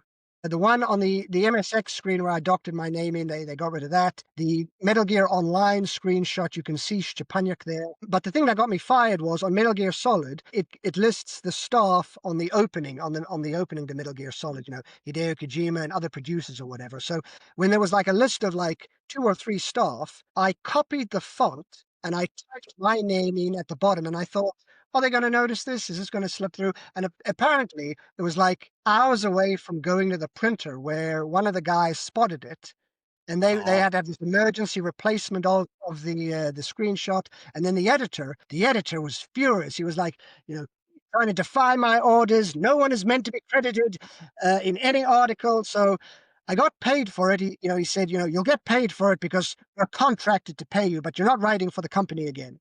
That guy was an arsehole, and I hated the fact that they didn't credit people. I mean, I tried doing it on another article as well. I interviewed Jeremy Blaustein about his company Zapang and various other things, and I forget the issue. But if you find the big interview with Jeremy Blaustein and you check the first letter of every opening sentence, the first 11 sentences start with the first letter of my surname, because I was real lucky with this. Blaustein's company was called Zapang, so it started with a Z, and he also worked on Zone of Enders. So he did. there's already, He worked on Zone of Enders. or I think he was connected. Yes, because Cool. he was telling me that. No, I don't think he actually worked on it exactly, but he was telling me that his daughter was called Zoe, and he feels that maybe he influenced. Kojima knew the name Zoe because they used to hang out with each other. That's right. I read that. Yeah. It's not specifically that he's got a credit on it, but I was able to mention Zone of Enders and Zapang. So that's 2 sentences starting with the letter Z. And I got my whole surname using the first 11 sentences. And then the copy editor thought that the opening sentence, needed rewording a bit. So they changed it slightly. So the first letter's wrong, but afterwards you've got Z, C, Z, E, P, A, and I, A, K. So I almost managed to sneak my name in. Essentially, hopefully that conveys to you how frustrating it was working with these people, these companies that didn't pay you well, didn't want to credit your name, treated you like garbage, treated you like shit actually, and then afterwards they would take your article, they own the rights to it forever, and then they would resell it to Italian, Spanish, German, French publishers, and suddenly you'd be on holiday. I'd be on holiday in France, and there'd be a French retro magazine, and I'd pick it up, and it's like, hey, this is my article, and it hasn't got my name in it. It's scrubbed. They would put fake writers' names in place of the real writers' names, because Retro Gamer would credit you, but then they would scrub your name from the foreign edition, make it look like these foreign writers had written it, and of course you wouldn't get paid for that, and you wouldn't even get a free copy. So very frustrating working for British magazines. Whereas, Time Extension, they are so good with crediting not only the writers, but also everyone who provides an image, photographers and stuff. So all I can say is, in my opinion, Hookshot Media is doing it right. It's crediting everybody correctly as you're supposed to, and it's very respectful. So I got fired for doing that Metal Gear article. Where were we? What were we discussing? Before Metal Gear, we were discussing my entry into journalism, writing about foreign cultures. Do you want me to get back onto that story? Um, Actually, before you mentioned another topic that is like I'm very personally passionate about. I do obviously want to talk about that too. And Well, actually, you're the before host, Chris. I mean, by all means, as you see fit. I'm trying to see if we're able. Trying to see if we can pause this really quick. Yeah, I'd like to go get myself non-alcoholic beverage to drink. Should we take a comfort break for a couple of minutes? Yeah, we'll just yeah. It's be faster for me to just tell everybody who's watching right now to you go get a beverage too. Do what you got to do, and we'll be right back. Feel free to get an alcoholic. We can't see it, so do what you got to do, man. But Oh yeah, no, I suspect I'm likely to dish the dirt on various frustrating elements in the industry without any chemical assistance. So understandable. Cool. we don't want to get me ranting here. I will. Yeah, I'll be right back too. You do your thing. Take care of that. All right. Maybe like 20 minutes because I'm talking to someone from England. Wow. We'll be done soon. Don't worry. Safety still. So while we wait for John to get back, yeah, I hope we can talk about Jeremy Blaustein a little bit, who's also just, yeah, I mean, Metal Gear Solid. It's one of the most important games I think ever made. And yeah, I mean, I truly believe that because of that, Jeremy Blaustein, who translated Metal Gear Solid 1, and his story by itself is just like incredible of like the work that he did in Metal Gear Solid 1. Yeah. Hey, John, how's it going? Hey, how you doing, Chris? Yeah. So before, yeah, well, I definitely want to get to that. I'm really, obviously we both love working designs, and we got to talk a little bit before we started recording about that. We I generally, we like their style of writing, and it was a big influence on us.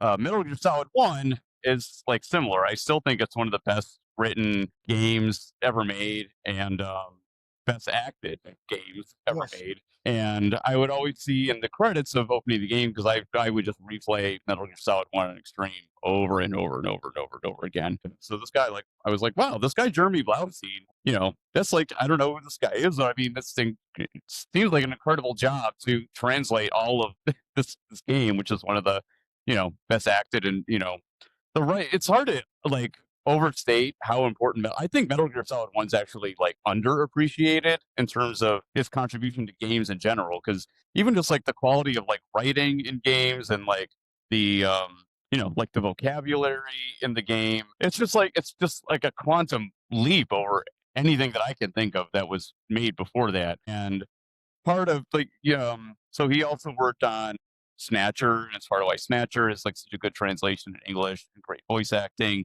He also worked on my copy of Suikoden 2 is over there. He worked on Suikoden 2, I love the and Suikoden games. Yeah, great games. finally I was really burned out with my business last year or a year ago, and I basically just said, I've always wanted to play Suikoden 1 and 2. I'm gonna play through them with a guide, and I just kind of did that for like kind of like a solid month of just playing video games all day, and it was fun. I've always enjoyed talking with Jeremy Blaustein because he's worked on essentially some of my favorite games of all time, helping to make them available in English for me to enjoy them. So it's just something I wanted to ask you. Yeah, Symphony of the Night, love it, great game. Something in Symphony of the Night, just a little fact he told me in an interview is, the cube of Zoe, which I think it gives you the names of enemies as you fight them. Yeah, That's the name of his daughter because I think it's just called like Manifestation Cube in the Japanese version. So he put a little private in joke or whatever in there, which I think is so cool actually because it adds like a little bit of flavor to it. And I know Symphony of the Night has been retranslated, and some people maybe complain about the voice acting in the original, but I really, really sincerely, not ironically, I sincerely like "What is a man? A miserable pile of secrets" line. I think.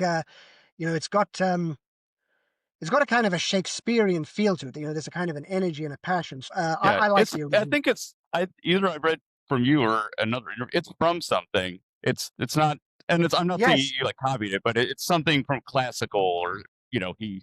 It's not like he just like made up this like a ridiculous thing, or like quote unquote. It's something classic. I can't remember what it is. Maybe exactly. You're right. Now, I can't remember the source material either. I mean, I'm sure we can look it up or we can find it if we looked it up. But I think what I love about it is a, it's a literary statement or sentence from a well-known a piece of work, which young people obviously wouldn't have read and wouldn't have any exposure to. But by him transplanting it, that particular line, it's now made a whole new generation aware of this line, which perhaps would have been forgotten otherwise. So um, I quite like that. I wanted to ask you actually, Chris, because we were talking about Metal Gear Solid. For the first time, I played and finished Twin Snakes 2 days ago. Now, before I share my thoughts on that, do you want to do you want to share your thoughts on it, or what do you yeah. think of Twin? My best friend in high school had a GameCube and not a PlayStation, and the stuff, especially before I started taking ADHD medication when I was younger, I would just like tell everybody and try to really share my and get other people to experience things that I was passionate about. So like my friends would like watch me play through like Metal Gear Solid as we were like hanging out and stuff like that. And I promised I would let them play, but they were just like, "Oh no, you just play it. This is fun, like watching the cinematics and everything." So he had a GameCube, so I bought him Twin Snakes on clearance for like $10, and I did not read like good things about the voice acting. And for me, like the the writing, the voice acting, that's all part of what makes a game, like run for me. And like I remember us playing Twin Snakes, and I just felt like everyone was just like reading from a script. It was like, why would they Oh, retranslate like yeah. why would they retranslate this? And why do they make everyone re-record it? Everyone is so bored. And this is the best voice acted game like ever made. Like, why would you do this? This completely ruins the experience. So I've never gotten any farther in Twin Snakes than that, outside of like being pissed off in Metal Gear Solid 4. Well, I mean, that whole game pissed me off. But getting to the Shadow Moses stuff in English, they use like all the Twin Snakes dialogue, and it's just like Gray Fox. Doesn't he just Gray Fox? It's like what? That's like one of the best, my favorite lines in game. Like so It that's lost that's my all of take. the emotion. I mean, it seems that we're on the same page with this because I forced myself to finish it and I disliked it immensely. And I dislike not just the voice acting, which loses a lot of the passion. So, for example, when Snake discovers who Gray Fox, the ninja is Gray Fox, um, the re-recorded lines lose a lot of the passion. But what troubles me is the retranslation, which it introduces nonsense words or just like I'll give you two examples. So when I interviewed Jeremy Blaston, he cited this example, and having not played it at the time, I'd read about the changes. I said to him, why would they change it, and I was kind of surprised at it, and I didn't fully grasp when he brought this up. And in the original, Otacon says it's not a weak point, it's a character flaw. I feel everything should have a character flaw, which sounded pretty cool in Metal Gear Solid. And then in Twin Snakes, he says, it's not a weak point, it's a weakness. And I thought to myself, that's ridiculous. Why did you change the original translation, which Blaustein had done, of character flaw? That makes sense in English. That's a normal phrase to, it's not a weak point, it's a weakness. That sounds like gibberish, Chris. That sounds like bad English to me. And Yeah, when I actually heard the line being delivered, suddenly it hit me. This is what he meant in the interview. This is terrible. The delivery is terrible. The wording itself, it sounds like English, but it's not really coherent English. And then there's another example, which there's so many examples, but here's one other one which stuck out with me. Liquid Snake is giving the speech on the top of Rex, and there's flames in the background. And in the original, he says, we're going to do this and that, and we're going to expand our sphere of influence, which makes sense. That's normal English. We're going to expand our sphere of influence. And then in Twin Snakes, they retranslated it, and he now says, our biosphere will expand. What does that even mean, Chris? It's nonsense.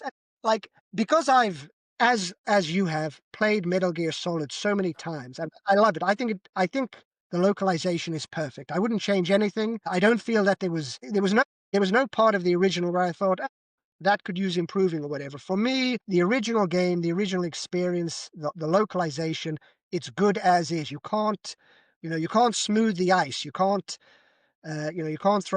polish it any further. It is perfect as it is. And Twin Snakes, by making these unnecessary changes and just introducing gibberish dialogue, it didn't flow right. It didn't sound right. Did you get up to are we allowed spoilers on this podcast, or should I keep it spoiler Twin free? Snakes or just Metal Gear General. Yeah, I would say Metal Gear Solid? I mean, I'm assuming everybody has played it by now. yeah, and it's like I don't. I understand some people don't want to be. I mean, because I'm like that too. It's like, oh, I don't want to be spoiled by a sea snatcher, but no, like, go.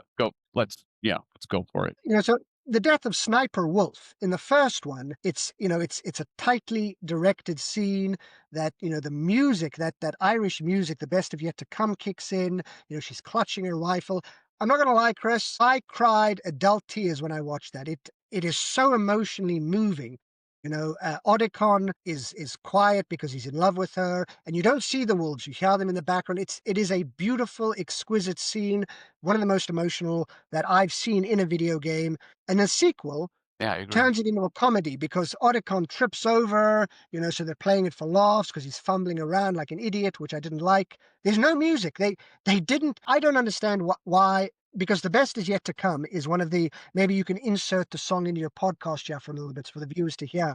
But it's a majestic song, very emotional. They barely used it at all in Twin Snakes. So the music, there was no music even in that death scene.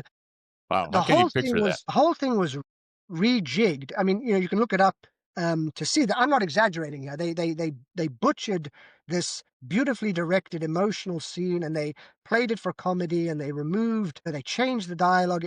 I was very dissatisfied with all of these elements. I mean, and I disliked other things as well. I don't understand why the start button on its own does nothing if you push start, but if you want to access your codec, you have to push start and A button at the same time. I don't understand why they couldn't have just had you access the codec by pushing start. Why does A? Little pedantic things like that irritate me. The lighting wasn't right. The voice acting was redone without emotion. They introduced gibberish dialogue.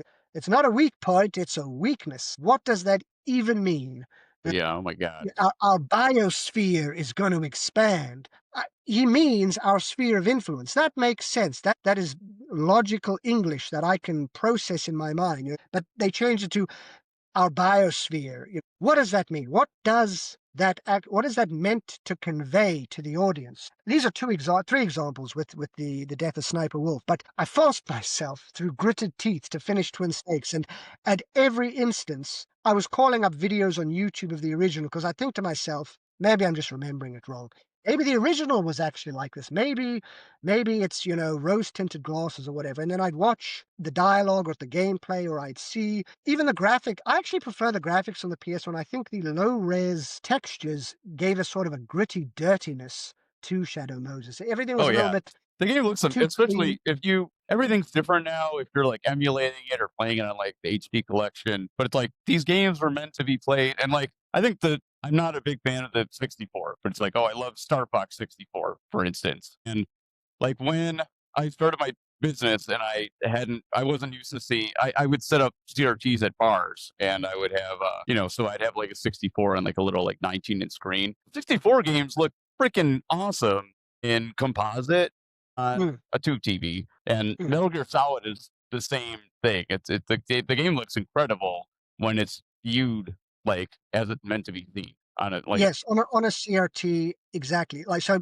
I'll play a PS1 game with RGB output, and Metal Gear Solid RGB signal on a CRT. There's a natural blending of the pixels. I mean, I'm sure you've seen the memes on the internet of, the difference between CRT pictures and how they look on modern like screens. But yeah.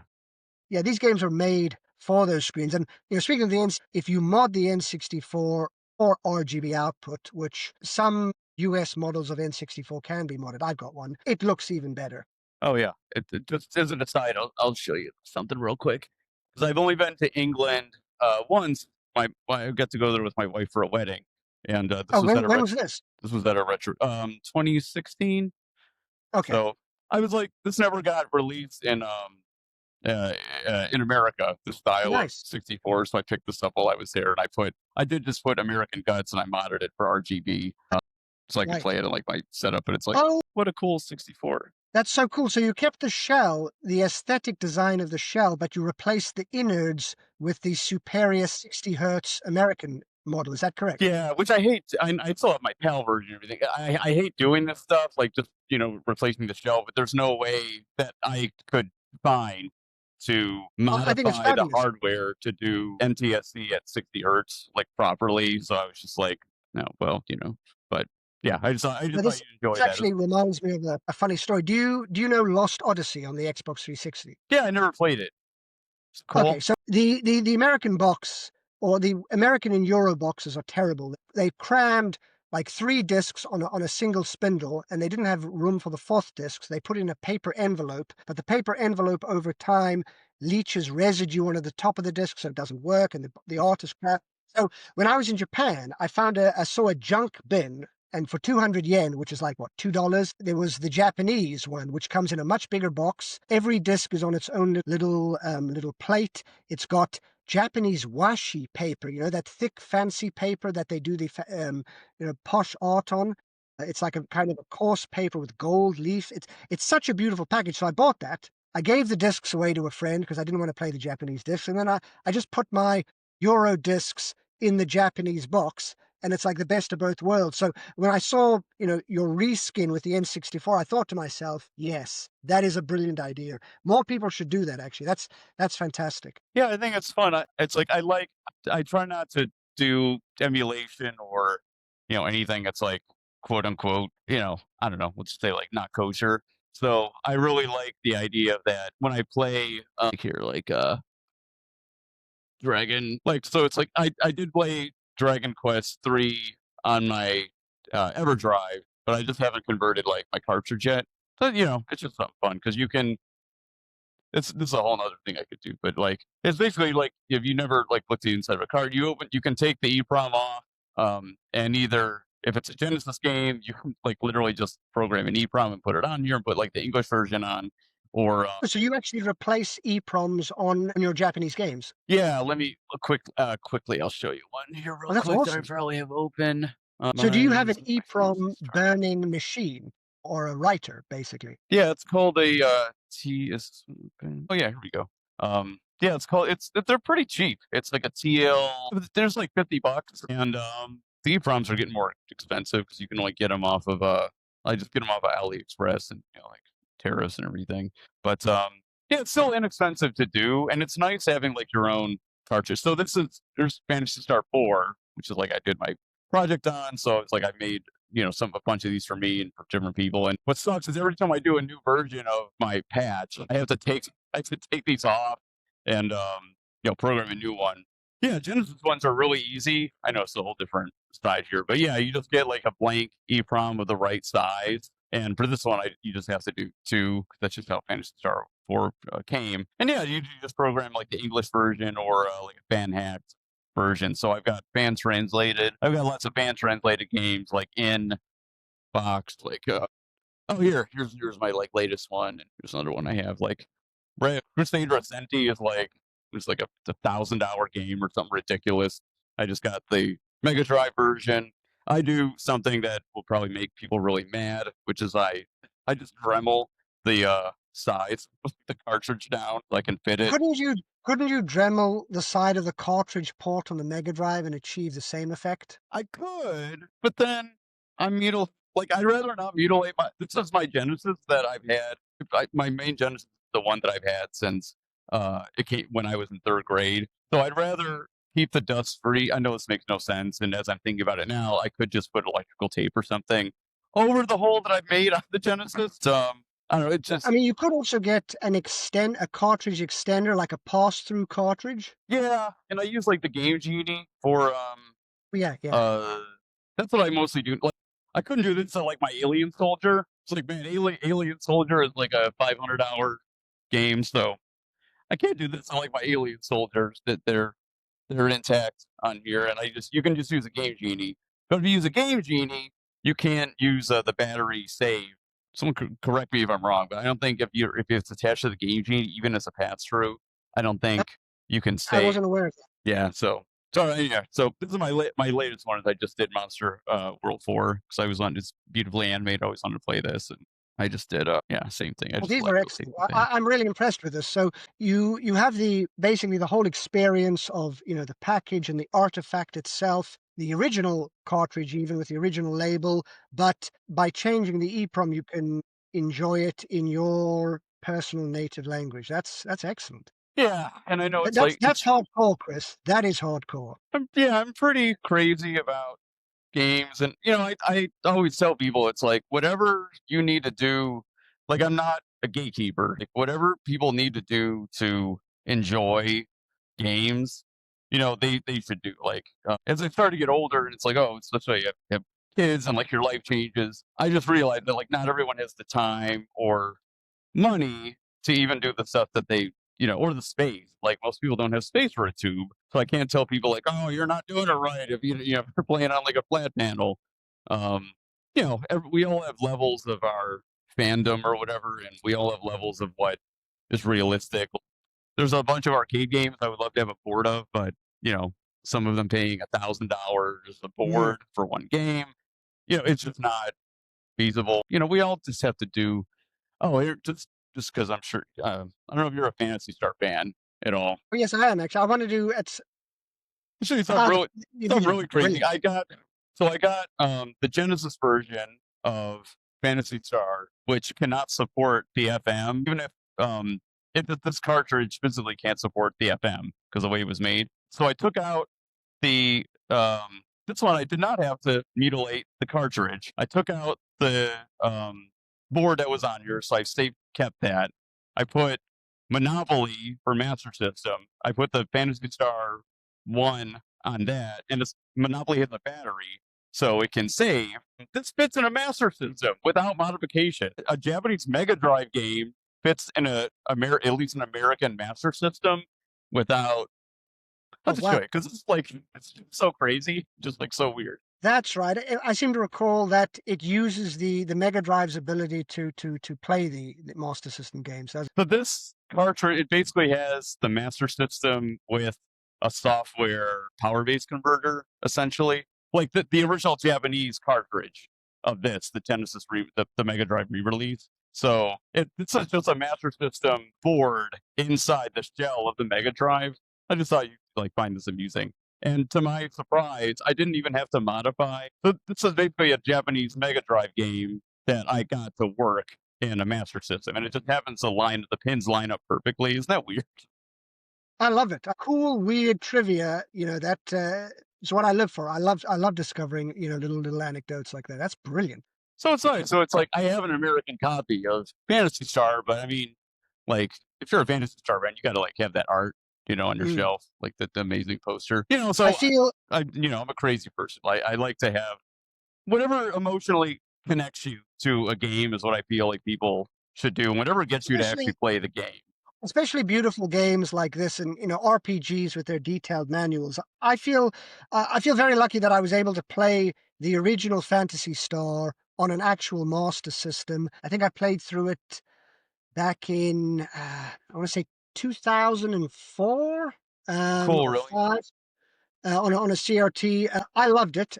Big fan of the Fantasy Star series, or the first four games. Never really got into Fantasy Star Online. I like the older traditional ones, but yeah, I played through the. Unfortunately, like presumably American manuals are the same as the European ones. Like the European manual is printed on cheap, terrible paper because Sega would put like 4 or 5 European languages on. So to save cost, you'd get this big, thick manual, and it's nothing like the Japanese manual where it's got beautiful color pages and screenshots, and it's a work of art in itself. It tends to be very workmanlike. Yeah, yeah, that's something I don't even think about. Is like it's weird getting like a uh like a British um Dreamcast game, and it's like oh shit, oh like oh why is this manual is huge? This is so cool for like Bangai-O, and then it's like oh they had to fit like 5 languages like in the manual. It's like wow, and yeah, that sure that would uh decrease the And that's quality that they were able to put in the actual manual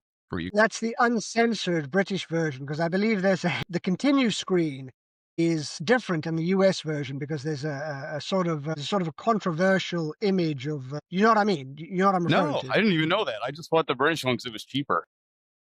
Oh, okay. So I hope I'm not remembering this wrong, Chris. Make a note of the timestamp. We might need to delete this, but my memory of it goes like this. The Japanese and the British version, the continue screen has what looks like someone in a KKK uniform chasing a naked child with a pitchfork to stab at them. And then obviously that would it's not really KKK, but it's just sort of like kind of a white ghost sheet, and it looks a little bit controversial. And that was completely changed for the US or American continue screen, which I thought was kind of amusing. So if you've never seen the continue screen, look that up. There is a slight variation there, which is ironic actually, because obviously when South Park the Stick of Truth came out, the European version was censored, whereas the American one wasn't. So yeah, you asked me earlier on about what things were like in different parts of the world. Before we do, I just want to make, and I do want to talk about that. And probably my wife is actually with our kid upstairs, so I should probably within like another half an hour like wrap this up. I'm just making sure I'm still recording here because I am. I think we're. Looks like we're okay. Cool. It says 2 hours and 1 minute at the top of my Yeah, I screen. thought I had read something because I'm on this new. I'm on a new platform. I thought it said like over 2 hours was not something, but no, it looks like we're okay. So great, cool. Yeah, so yeah, let's go.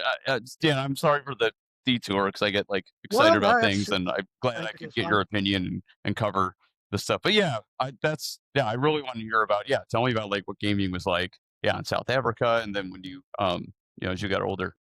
I'll try to give you a whistle stop tour. in South Africa, most kids played on a bootleg Famicom. So my first games machine was a Famicom clone. There's a video I put on YouTube of, they were even manufactured in South Africa. So there's a Reggie's Entertainment System, which looks like a Japanese Famicom, but it's a South African manufactured bootleg clone of the Famicom. So we get these little rectangular cartridges and our magazines, because English was the main language with Afrikaans. We would get English magazines from America, EGM, Game Fan, a lot of EGM. I don't personally recall seeing Game Pro or the other magazines you mentioned. And then, of course, we had a very wide selection of British magazines.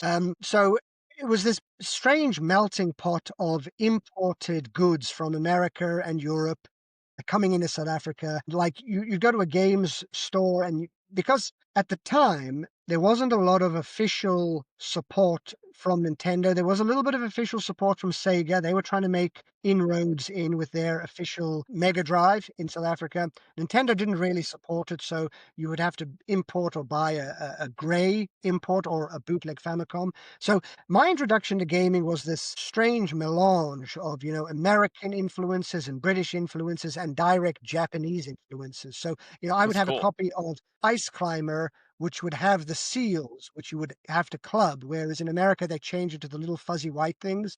Oh, I didn't know that. Yeah, so that was kind of censored when it came from Japan to America, but I was playing the Japanese game, and so I have vivid memories of, you'd go in a video game store and there were no boxes, it was just bootleg cartridges, and it was a kaleidoscope of different colored cartridges with anime labels, and you couldn't always match it up to the games which were covered in EGM or a British magazine because it was, Japanese bootleg imports. So, like, there's a really weird example from my childhood where I went into a store and I wanted to buy Super Mario Brothers 3, and they said, "Oh, we've got a whole bunch of Super Mario Brothers. Try Super Mario Brothers 3 or 4 or 5 or Super Mario Brothers 8 on the Famicom." Now, this doesn't exist. What this was a bootleg copy of Don Doco Don 2, which had been reskinned for the main character to look like Mario. It was basically a sprite hack.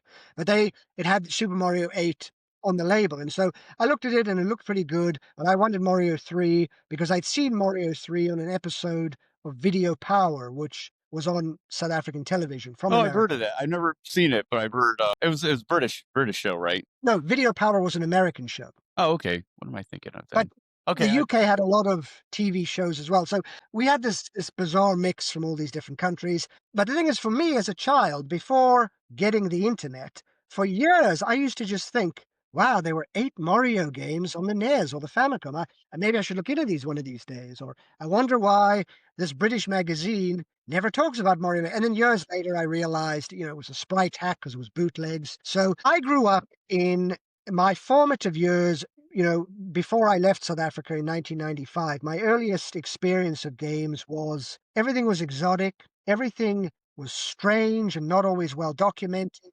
There were things in American magazines which weren't in British mags and vice versa. There were things in the shops which weren't in any magazines. And a lot of this contributed to my slightly esoteric taste in games because, I would always be thinking, there was always, where can I find this mysterious Super Mario 8 for the NES? So I was always looking for the kind of the weird fringe side of things. And then when I got to the UK, there were a lot of British magazines. The UK it's been commented on by various people online, so I'm not saying anything new here, but there were a lot of magazines about games in the UK, like 20, 30 magazines. It was ridiculous. And the reason why this was possible is because England being a small island, it was possible to produce a magazine or a PDF of a magazine in an office, a single office, send it to a single printing company, and then that single printing factory could send to the whole of the UK via trucks within 24 hours. So distribution was very easy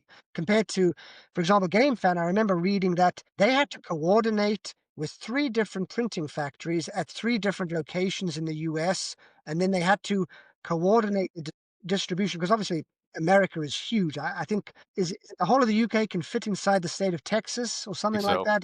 It's much more difficult to distribute magazines, so it's not possible to do it cheaply. You need a big publisher, you invest a lot of money. Whereas in the UK, a small little publisher, the 4 guys could cobble together a magazine. and then distribute a few thousand copies. So I grew up jumping between a lot of different magazines, but also EGM and Game Fan. And there was only one shop which stocked Game Fan. So I had to get my Awesome. dad to drive me to the outskirts of town. And this one shop, I think he stocked two copies every month.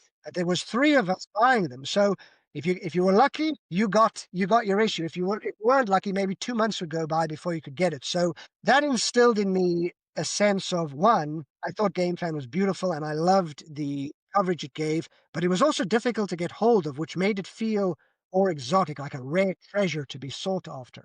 Yeah, and it And was. You know why they yeah, stopped? You know why I stopped getting Game Fan? because they changed the Helveson moved on to make Game Republic. No, because they fucking stopped sending them to me.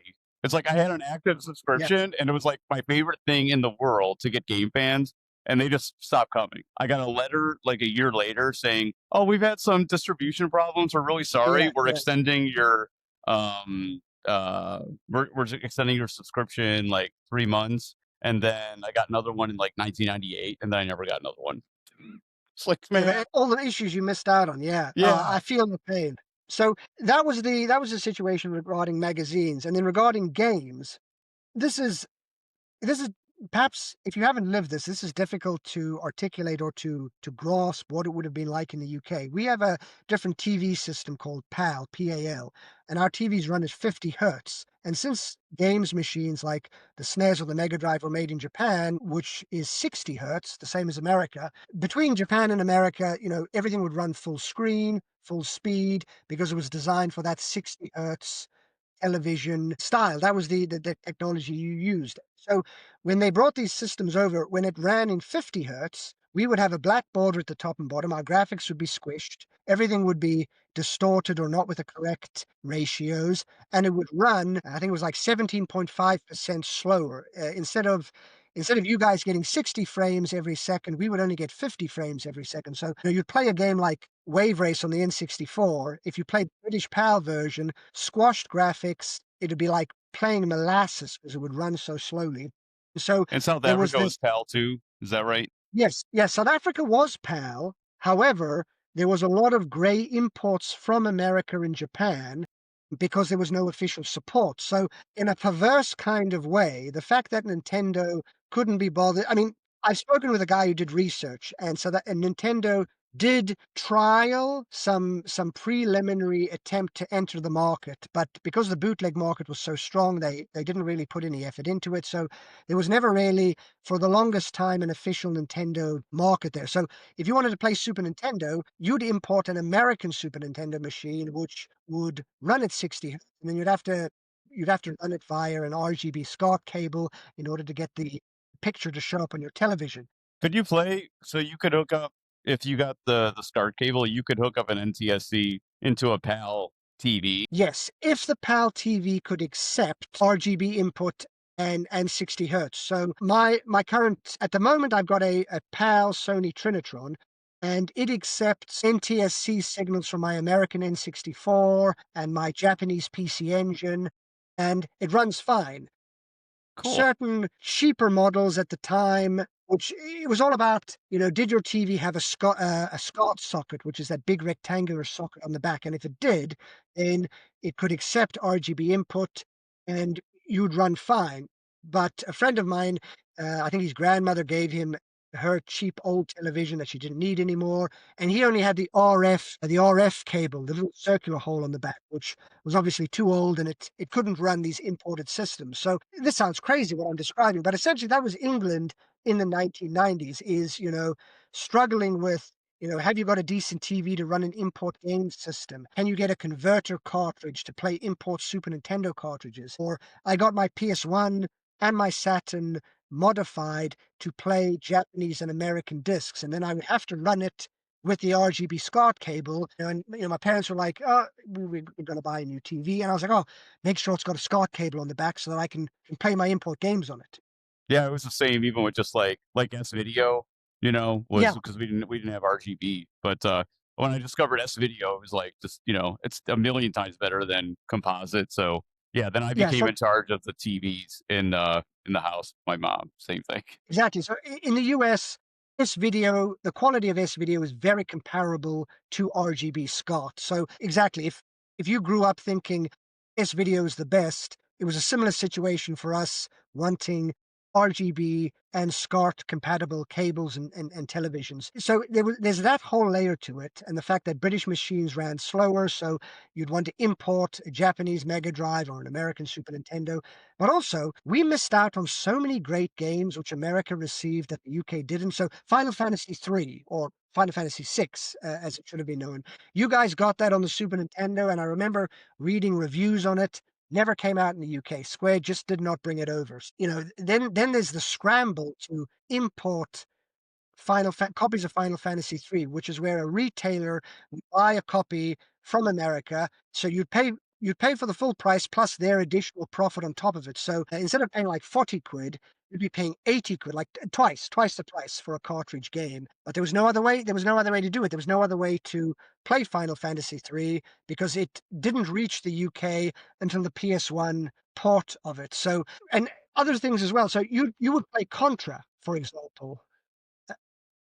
You would play Contra with the human soldiers running around, and in the UK or Europe, it would be Probotector with the robots, and they'd remove the blood. So Yeah, for the that's long that's so weird.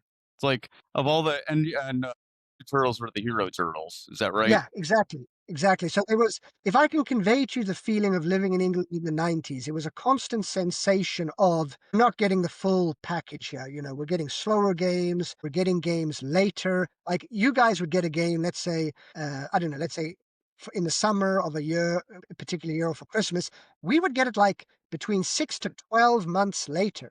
So imagine you read the review in EGM, you think this game looks amazing. Oh, I just got to sit back for 8 months and maybe, if I'm lucky, the publisher will bring it out. So very frustrating having to deal with that.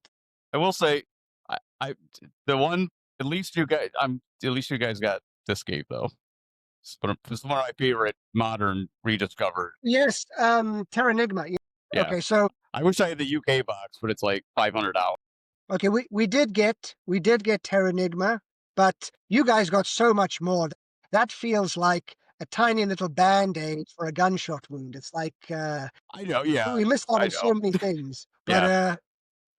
I mean, it's weird as well because like sometimes we also got like the Parodius games officially. Like Konami brought Oh out the yeah, that's right. Parodius and Trinity games, and I don't know whether they thought it was too cute for the American market. So Probably my it was a memory, very you know like I love Game Fan, but it really sums up because it was so much more editorial in Game Fan than like the other magazines. So they were everything was just like blood, hard, and uh, yeah, that was just like this game.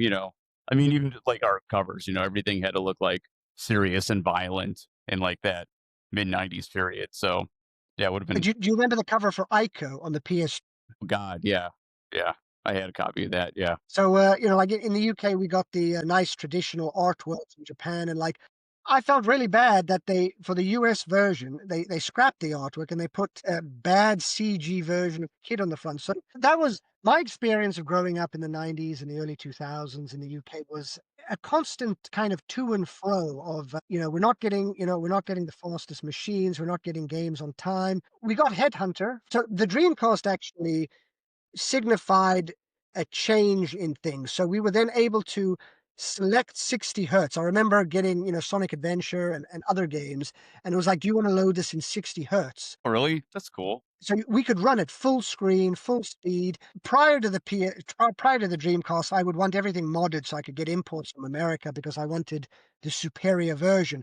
And then from the Dreamcast, Sega was like, you know what? You can play it in 60 hertz. And we got Headhunter, which didn't come out in the US, and Shenmue 2 on the Dreamcast. So I started to notice a shift round about the Dreamcast era where Europe started getting things a little bit better. If you were a kid in the 90s, certainly in the UK, you were hardcore into your games. So you were thinking about importing stuff from Japan or importing stuff from America as much as you could. I mean, like, obviously, it makes it more expensive. So then it kind of limits what you can buy. But it wasn't an optimal experience. And the funny thing is, today, I don't think young people will even, comprehend it because there's no regional differences with TVs. Every TV just runs everything. Everything is full screen. Everything is full speed.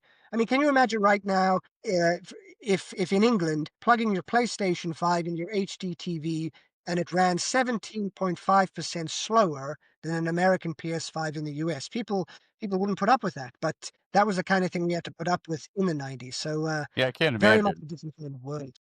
Yeah, it's like I can't even imagine. And it's like, I started, like, man, we don't get enough Saturn games in America. This sucks. Like, what's Sega doing? But then as I got older, I would read like the release dates of like, oh, like Europe got like so Europe would be getting like a Saturn game like 2 years after it came out, like in Japan or something Yeah, sometimes. yeah. And then if it got it at all. And yeah, that must have been like really terrible. It, Sorry you guys had to deal in with a- that.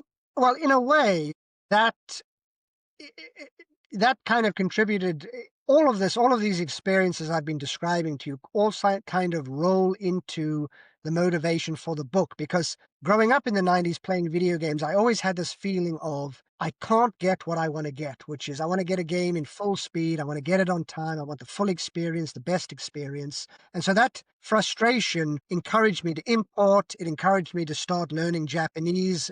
High school, I was really lucky in that I went to a Catholic school, and next Oh, to I the did too. Catholic school was a state school. And so these two schools were side by side, but the state school happened to have a Japanese teacher who taught high school Japanese. So the two schools had agreements where students could actually just walk across to the other side to do like if there was a lesson which only one school did that the other didn't do, you could walk from the one school to the other. So I studied Japanese, I imported games.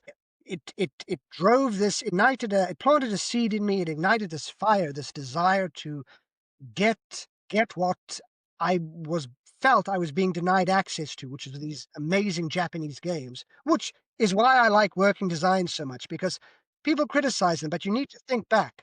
In the 1990s, one, lots of great games never made it to the US, and those that did make it to the UK. So working designs was like this lifeline, this rare, unique company which was bringing out these few gems. And I wish they brought out more games. So I'd be sitting in the UK looking at American magazines, looking at the import coverage of Japanese games that never came out. And then it'd be, here's the new Lunar game for the PlayStation by Working Designs. And I'd think to myself, yes, there's someone, at least one company is bringing this out. And they're not bringing it out to the UK, but at least they're bringing it out to America. So I would call up the import games store that I knew, the guy in the UK who would get these import games, and I would pay an extra premium to get these rare gems, which are then brought over to America. So if you hadn't grown up experiencing that feeling of being denied access to all this cool stuff, you're not going to appreciate what Working Designs did in making it available to you. Does this make sense? It's they were a window into what was available there. And sure, they took some liberties, sure, they modified some gameplay, but without them, we wouldn't have had any access to these things at all because they were like the first ones to start doing this. And then other companies followed on from them. So I've always got time for working designs. I'm willing to, forgive whatever people will criticize them, but I'm happy to forgive that because without working designs, living in the UK, I would not have been able to import these cool games from America. There would have been just no access to them. Yeah, that's sums up how I feel. It's like, I love and their writing style is like conversational English. Like whether someone is like, oh well, you could quibble about the translation if you want to, but you can't deny that it's like just good writing. I'm not saying every joke that's in there is maybe, like there's things that of course I would take out, but you just take it what it is. I'd much rather have the whole of a Working Designs game than just like Final Fantasy 4, or FF2 as we got in the states, or like the Shining Force games. The translations are fine on Genesis, but it's like they're just like third grade English. They really have no there's really like no personality. It's kind of getting Mm, mm. the base, the bare bones of what the story is and everything. They don't add a lot of character development, things like that. I think like Fantasy Star 4, I think is my I really wish Working Designs initially I've read that they were interested in translating that and then Sega did. And Yes. Did you listen to the podcast with Vic Ireland where he described that? oh, no, I haven't. I missed that one. And I think a lot of the hate for working designs is also tied to how people feel about Victor Ireland. And, that's fine. But I think it's really unfair to criticize their games and what they accomplished. And, even also, like, they just like gave a shit. I think like a lot of, Do people not like Vic? yeah, he's extremely unpopular, and this is taking into account like internet posts. So this is a very, the average person who's posting an opinion online is probably not necessarily the average gamer. I've had friends play through Lunar in the past, like, I don't know, like decade, because I love it so much. And there's like, yeah, it was really, it was really funny. It's a great script. It was a cool game. I interviewed him years ago, and he was like super cool, actually, super Oh, that's cool to talk awesome. to. Really? Is Yeah, that available anywhere? one of the, so yes, if you look up Legends of Localization, I think it's on HD 101. I did an article. I've got interview with him there on localizing. Let me call this up as well. So I interviewed him and several other people. I think it's also in that book. I think it's in volume 5. You may have to dig around in there. But I interviewed him about basically all of his localizations. Cool. Uh, I probably have read it and I just totally forgot because No, sorry. anything with that I totally devour. No, sorry. Legends of Localization is Clyde Mandelin's website. I made a mistake. The article is called Localization Confessions by Industry Legends. Okay, so Localization Confessions by Industry Legends. It's on HD 101. There's an interview with Vic. It's free if anybody wants to go and read it online. It's also in the 5th volume there. Like, I thought he was a really cool guy, giving funny anecdotes, always giving of his time to answer questions. A really nice guy. And I remember, like, I was just starting out my career as a writer for websites, and I interviewed him once for a magazine article. And this was around when he couldn't get Mystical Ninja on the PS2 published. And in order to persuade Sony, he must have contacted multiple games journalists, I think, to get a statement from them, because he emailed me and he said, can you give me a written statement on what your thoughts are on Mystical Ninja? Because I played the Japanese version on import in order for us to persuade them to get it through. So I typed it up. Um, I don't know how many other people he contacted, but that is my tiny claim to fame in that I wrote a little I don't know if Sony ever got it, but I tried to help with that getting official permission to come out. I thought it was very unfair that they didn't allow Working Designs to publish that game, but yeah, I'd love to interview Victor Ireland again, actually, because I like his work and he's a cool guy to speak with. He's a humorist. Like telling jokes, funny stories. Quite a cool guy to talk with. Always a good anecdote. Also, if you like Popful Mail on time, did you read on Time Extension? I did the big making of. Oh, yeah, yeah, yeah. I love that. I used some of my old interview with Victor Ireland in that article. So I haven't been able to get in touch with him for ages because I'm not sure what he's even doing now. But Vic, if you're listening to this podcast, I am always up for another interview. Or perhaps you could have Vic on your podcast. You could interview him because clearly That's the you're an dream. enthusiast of his work. Yeah. I was kind of like, because, and like, again, I'm just doing this for fun and I have my business now, but it's like, it's really important for me to do things that I'm just doing for free that I feel like I'm giving back to the hobby. So it's like, when I can, I learn my own arrangements of like old video game songs and do 'em on my piano and do like a little video. I'm trying to do this podcast. So I don't know, like, I was like, well, whenever just I don't know, gets more popular or I get a little bit more cachet in this sphere or whatever, I'd love to interview Jeremy Blaustein. I'd really, really love to interview Victor Ireland. Yeah, absolutely. I haven't reached out yet. I was like, well, let's see how this goes. And maybe if I get, 20 episodes in or something, and then, I catch them on a good day, I'll be able to get them or something like that. I would say my advice to everyone, literally everyone, is don't be afraid to approach somebody for an interview. One of the things which has shocked or surprised me the most in the aftermath of these books is how nobody has attempted to replicate it, or how, like, I know a lot of people who, for example, live in Japan or have Japanese skills, and they might ask me, tips or advice on if writing for a website. And I think to myself, great, you're going to do some interviews. And the reply I always get is, oh, I've never done an interview. Can I do that? Can I contact someone?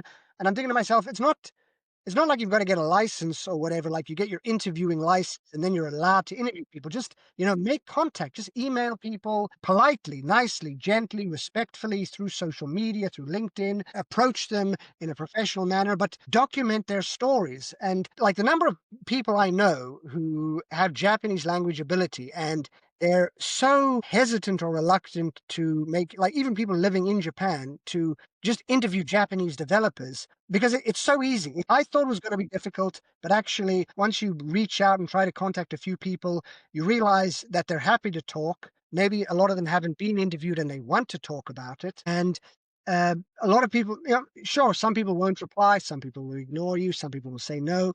But you know what?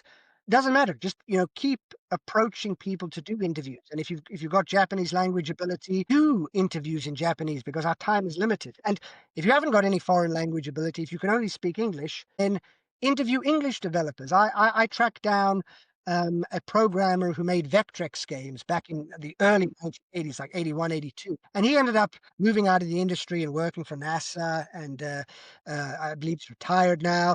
But, I managed to get hold of him through uh, complicated means, but I got in touch with him, and he was surprised that anyone was interested. But he gave me this great story about programming in 1981 and 1982, which is a completely different world. And it's such a relief to know that it's now documented. There was another game, Below the Root, an American-made game, and made by three people. Two of the people have passed away. I found the surviving artist, got his side of the story, and it's like now that's at least recorded. So even if you're doing a small podcast or you've got a blog, I feel that we've got limited time. People are aging out, as it were. If you can, or if you love video games, if you love the hobby, if you're interested in these things, don't be afraid to strike up a conversation with someone who has worked in the industry. I'm not saying you're going to be able to interview Cliff Brzezinski or Shigeru Miyamoto or some AAA celebrity developer, but you know what? A lot of people who were programmers have maybe moved on into an adjacent industry, or maybe they've retired. But I wish that there were more interviews. I wish that more people were talking to people and documenting these stories. Which is, I think the podcast is great. And I think to yourself, you don't have to wait for 20 more interviews, Chris. Send them an email. Right. Tell them anyone. Just pick someone, send them an email. See what happens. Have a cool, fun conversation with them. And get their memories documented. Yeah, you're right. I will now that I'm like doing this stuff again. I'm in a good place mentally after like having some ups and downs. Two kids throws a big monkey wrench into what you're doing as a business with your marriage, like everything. But yeah, I'm in a good place. That's why I was really glad that you accepted to talk with me today. And yeah, you're right. I will ride that momentum, and I will see yeah, what else we can do. Yeah, I would love to talk I to mean, Peck. I'd love to talk to Jeremy. So yeah, I'll reach if out, you're see having what we can do. fun and the interviewee is having fun and the readers are having fun, then it's a win-win-win for everybody. So Yeah. I look forward to that.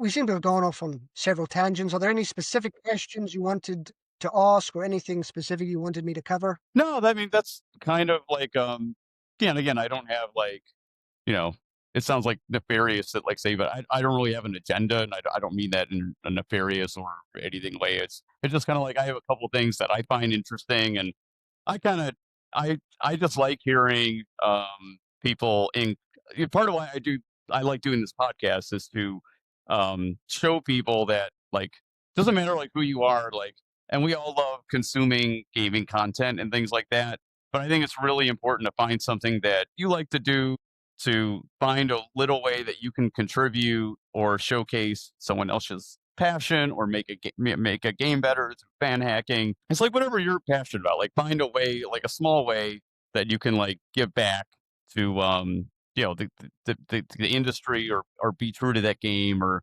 whatever. I mean, and it doesn't have to be on the scale of like writing a book. I would certainly encourage people to do that. I want to talk to you more in a different conversation about writing a book, because I've had these ideas about my experiences in gaming and how they've helped me so much, and what I think people Yes. can learn from just playing video games, how you can apply that to have success in your real life. Because it's all Well, like your worked your for me. your essay on DDR, on Dawn Sloan's Revolution, I passed on to some colleagues of mine. I thought that was great. And I mean, as you say, if somebody wants to do something or contribute to the goodwill and the spirit of the community, they should absolutely do it. And it doesn't have to be, a massive podcast or a book, even something like a heartfelt essay, such as, your essay on Dark Savior. That is such a wonderful game, and it's so difficult to articulate. I mean, I find it challenging to articulate all of the wonderful elements of it. So when I read that essay, it was like, yes, this hits the nail on the head. It felt I don't now need to write anything. I can just give people. When people say, "What are your favorite Saturn games?" I can say, "Look, go and read Chris's essay on Dark Savior, and you will then understand." That's doing a whole lot of heavy lifting there, as it were. So, uh, yeah, I think Thanks, if Dan. if people can contribute something, positive or wonderful, to the community, writing essays, writing a guide, doing a little fan hack, whatever. I think that's great. I think that's wonderful. We need more positiveness in our lives, in the community. What I always say to people is, if you dislike something, if you dislike a game or whatever, don't engage with it then, Don't create performative outrage material. Rather, engage with what you love, engage with what resonates with you, share that passion with others, and the overall experience will be more uplifting for everybody. If I hope that makes sense and doesn't No, sound yeah, it totally does. Like, I kind of get like I'm the same as you. I think I'm always feeling like the champion of like and I'm from Cleveland, like Ohio, so it's like that's just like the nature of like our city being like the underdog mentality and showcasing something that's like really cool, but like a lot of people don't know about. So yeah, sometimes I think about like writing a like why I think Chrono Trigger is like it's sufficient for me to just say like, well, it's not for me. But what's the good thing about it? Something like that is like other people really, really love it and are passionate about it, and it really speaks to them in the way that But it's like people are covering that. People already know about it, so I'm always attracted to things like, well, not enough people know about like Dark Savior or these other like weird Saturn games. So exactly, it yeah. feels like if no one else is doing something, that's why I like with Fantasy Star 4. I just wanted to change the names of the planets. I wanted to change Parma, which is a suburb in Cleveland. So it's like really, really bizarre to read that in Fantasy Star 4. That's how they chose to translate Palma. I just wanted to change that. And like I was like, how come no one has ever worked on the script for Fantasy Star 4? It's such great characters. It's such a great game. It's got so much dialogue and so much character, but like the translation is just like, like not great. So So I've been wanting to replay Fantasy Star 4, but I want the optimal version. I'm assuming then your patch is the way to go. That's the one to get. yeah, I would agree. And I have basically and I the main thing that was really important for me, like on the patch, is that I've always been afraid of like feedback. It just gives me like anxiety, you know what I mean? But I through video games, I really have learned like to be good at to be like national level or international level at Street Fighter. To be good at DDR at like a high level, like to be play any game, you just have to fail, over and over again. But it's fun to like do it in games. So I'm able to like extrapolate that to I've talked to other fan hack creators, and they're like, "Oh, I don't want to read like any feedback or like things like that." On Fantasy Star 4, I was like, "This is like the best fan translation ever." And then I put out 1.0, and then people who genuinely who most thought it had potential but wanted to improve it. Some people just wanted to, totally shit on it. But I took everyone's feedback, regardless of how it was delivered, and even some of the really meanly dismissive feedback, there was something that I could actually take away from that and apply it to like making it better. So I feel, very strongly that, it's in a good place. I feel like, I just want to make something to help people enjoy the original work as much as possible. So I have a version that is called the purist version. I have a version that's called the working designs version, which is like it's 95% the same, but just a couple lines that are almost just like throwaway lines. Like, I don't want to. So if it might take someone out of the experience and be like, oh, I think that line is from Aliens, like something like that. I took it out and I made this like purist version. But I think you'll enjoy and there's no poop jokes or anything like that. It's all true to the game. But it's cool that you mentioned that because after a couple of years of not updating it, I finally am doing like a final. update of it. It's almost ready. I just got to like proofread a couple things. I'll send Oh, you cool. that and you can take a look and I'd love your feedback on it. I will, thank you. I'll wait for that because I recently replayed Final Fantasy VI on my Super Nintendo, and I used the Ted Woolsey Uncensored Edition fan patch, where they took a lot of his original flavor, they kept that, they added in some of the GBA factual corrections, they removed some of the censorship, added in quality of life improvements, and I finished it and I thought, this is actually, they took a little bit of the best from all different versions and kind of put it together. Um, I really enjoyed that. Cool. Do you recommend it? Because I haven't played it since college. I'm kind of like a Square hater, just because again I'm like I feel Okay. like Sega doesn't get credit, but I love FF6. It's one of my favorite RPGs. So my feeling of FF6 is the first time I played it, I was literally a 12-year-old child and I liked it, but I perhaps didn't understand everything. And when I replayed it a couple of weeks ago, finished it, it's a masterpiece, Chris. And as an adult, it hits emotionally on so many other better levels. But also, I now have the intellect to utilize the mechanics and the systems in the gameplay in a more intelligent way. I was using Gao's rages in clever ways. I was getting special armor and matching the armor to special attacks to heal myself. On the one hand, I was doing all of this technical stuff, which I had the intelligence, the maturity of years to do. And also the story, like I'm not going to spoil it at all, just in case anybody hasn't played it. It was beautiful. And as an adult, I think you appreciate things, after you've seen some things in life and you've gone through some trials and tribulations that you're able to appreciate things on an emotional level more in this work. Like some characters die, some characters, there's emotion. It's brilliant. It is an absolute masterpiece. It's aged beautifully. The music is still exquisite, and I was impressed with how even in the year 2025, where we've got all these photorealistic games, I felt really moved by some of the scenes with just these little tiny little pixel characters. You know what I mean? It really is one of the finest. Perhaps you'll play the pixel remaster because me and a friend actually we did a tandem playthrough. He played the pixel remaster. I played the original SNES. That's So, awesome. are you all okay for time? Do you want We to? should probably because my wife she's actually going out of town on a trip with her class tomorrow, so she probably didn't Okay. expect me to do it for like 3 hours. So Wow. I would love to. I would love to even. I've been well. I've talked to you after, but yeah, there's other things I'd love to talk about, and I'd love to do something on the podcast or something in a different format just for fun. But yeah, I could honestly keep talking to you for like another like 3 hours. But even for just the sake of having the one piece, I should probably. And I think that was a great way. Everything FF6 and like right before that, everything you said. I think that's a good natural place to wrap up. I think for us. Please pass on my apologies to your wife for keeping you so long on No, the it's podcast. it's my fault. I with ADHD especially, I do stuff like this all the time. We didn't have a time set aside or anything.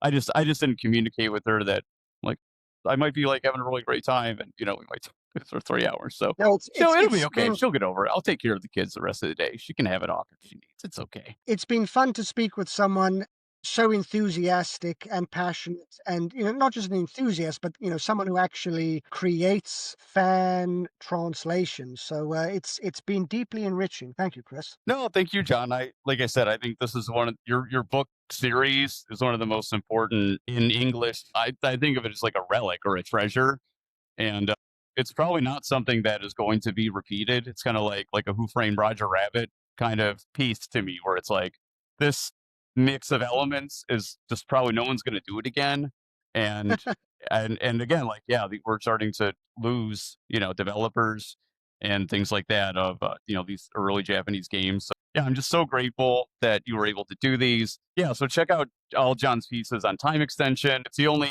video game news site that I still read because again, you can tell they have passion for the games. It's not just like, oh, what's going to get the most clicks or, what's the most mainstream thing, which is just, a self-feeding monster of just doing like, I don't know, like Zelda lore pieces or something like that. It's a great site. And also, John's written for Hardcore Gaming 101, as I've gotten to do a little bit. Also, a great site. And Kurt, the owner, of the Hardcore Gaming 101 books. His site's awesome. So John's got. I get so happy when I pick out a random article and I see your name come up in the byline. Yeah, check out of all of John's excellent writing there, and purchase a copy of the book. Amazon's the best place to get your books. Yes, I think it's only on Amazon. So yeah, Cool. just your local, the Amazon for your region .com. Yeah. Where is Yeah, and there's so many questions I have about like book publishing and how you got it done, but we'll save them for another time. If you want to have a private conversation on the world of book publishing, if you want to get into it, it doesn't have to be for the podcast. I can send an email or we can have a chat sometime. Whatever works for you. Yeah, I totally. Yeah, but thank you so much, John. Yeah, I really appreciate it. I totally will. Yeah, Awesome. Well, cool. let's wrap up and have a great rest of your day. Yeah, thank you guys for sticking with us, and yeah, check out our other Found in Fanslation podcast if you like. But yeah, I love doing these. I love the people that I'm able to get share their story for you guys. So yeah, well, I'm Chris Atala with Found in Fanslation, and we'll catch you next time.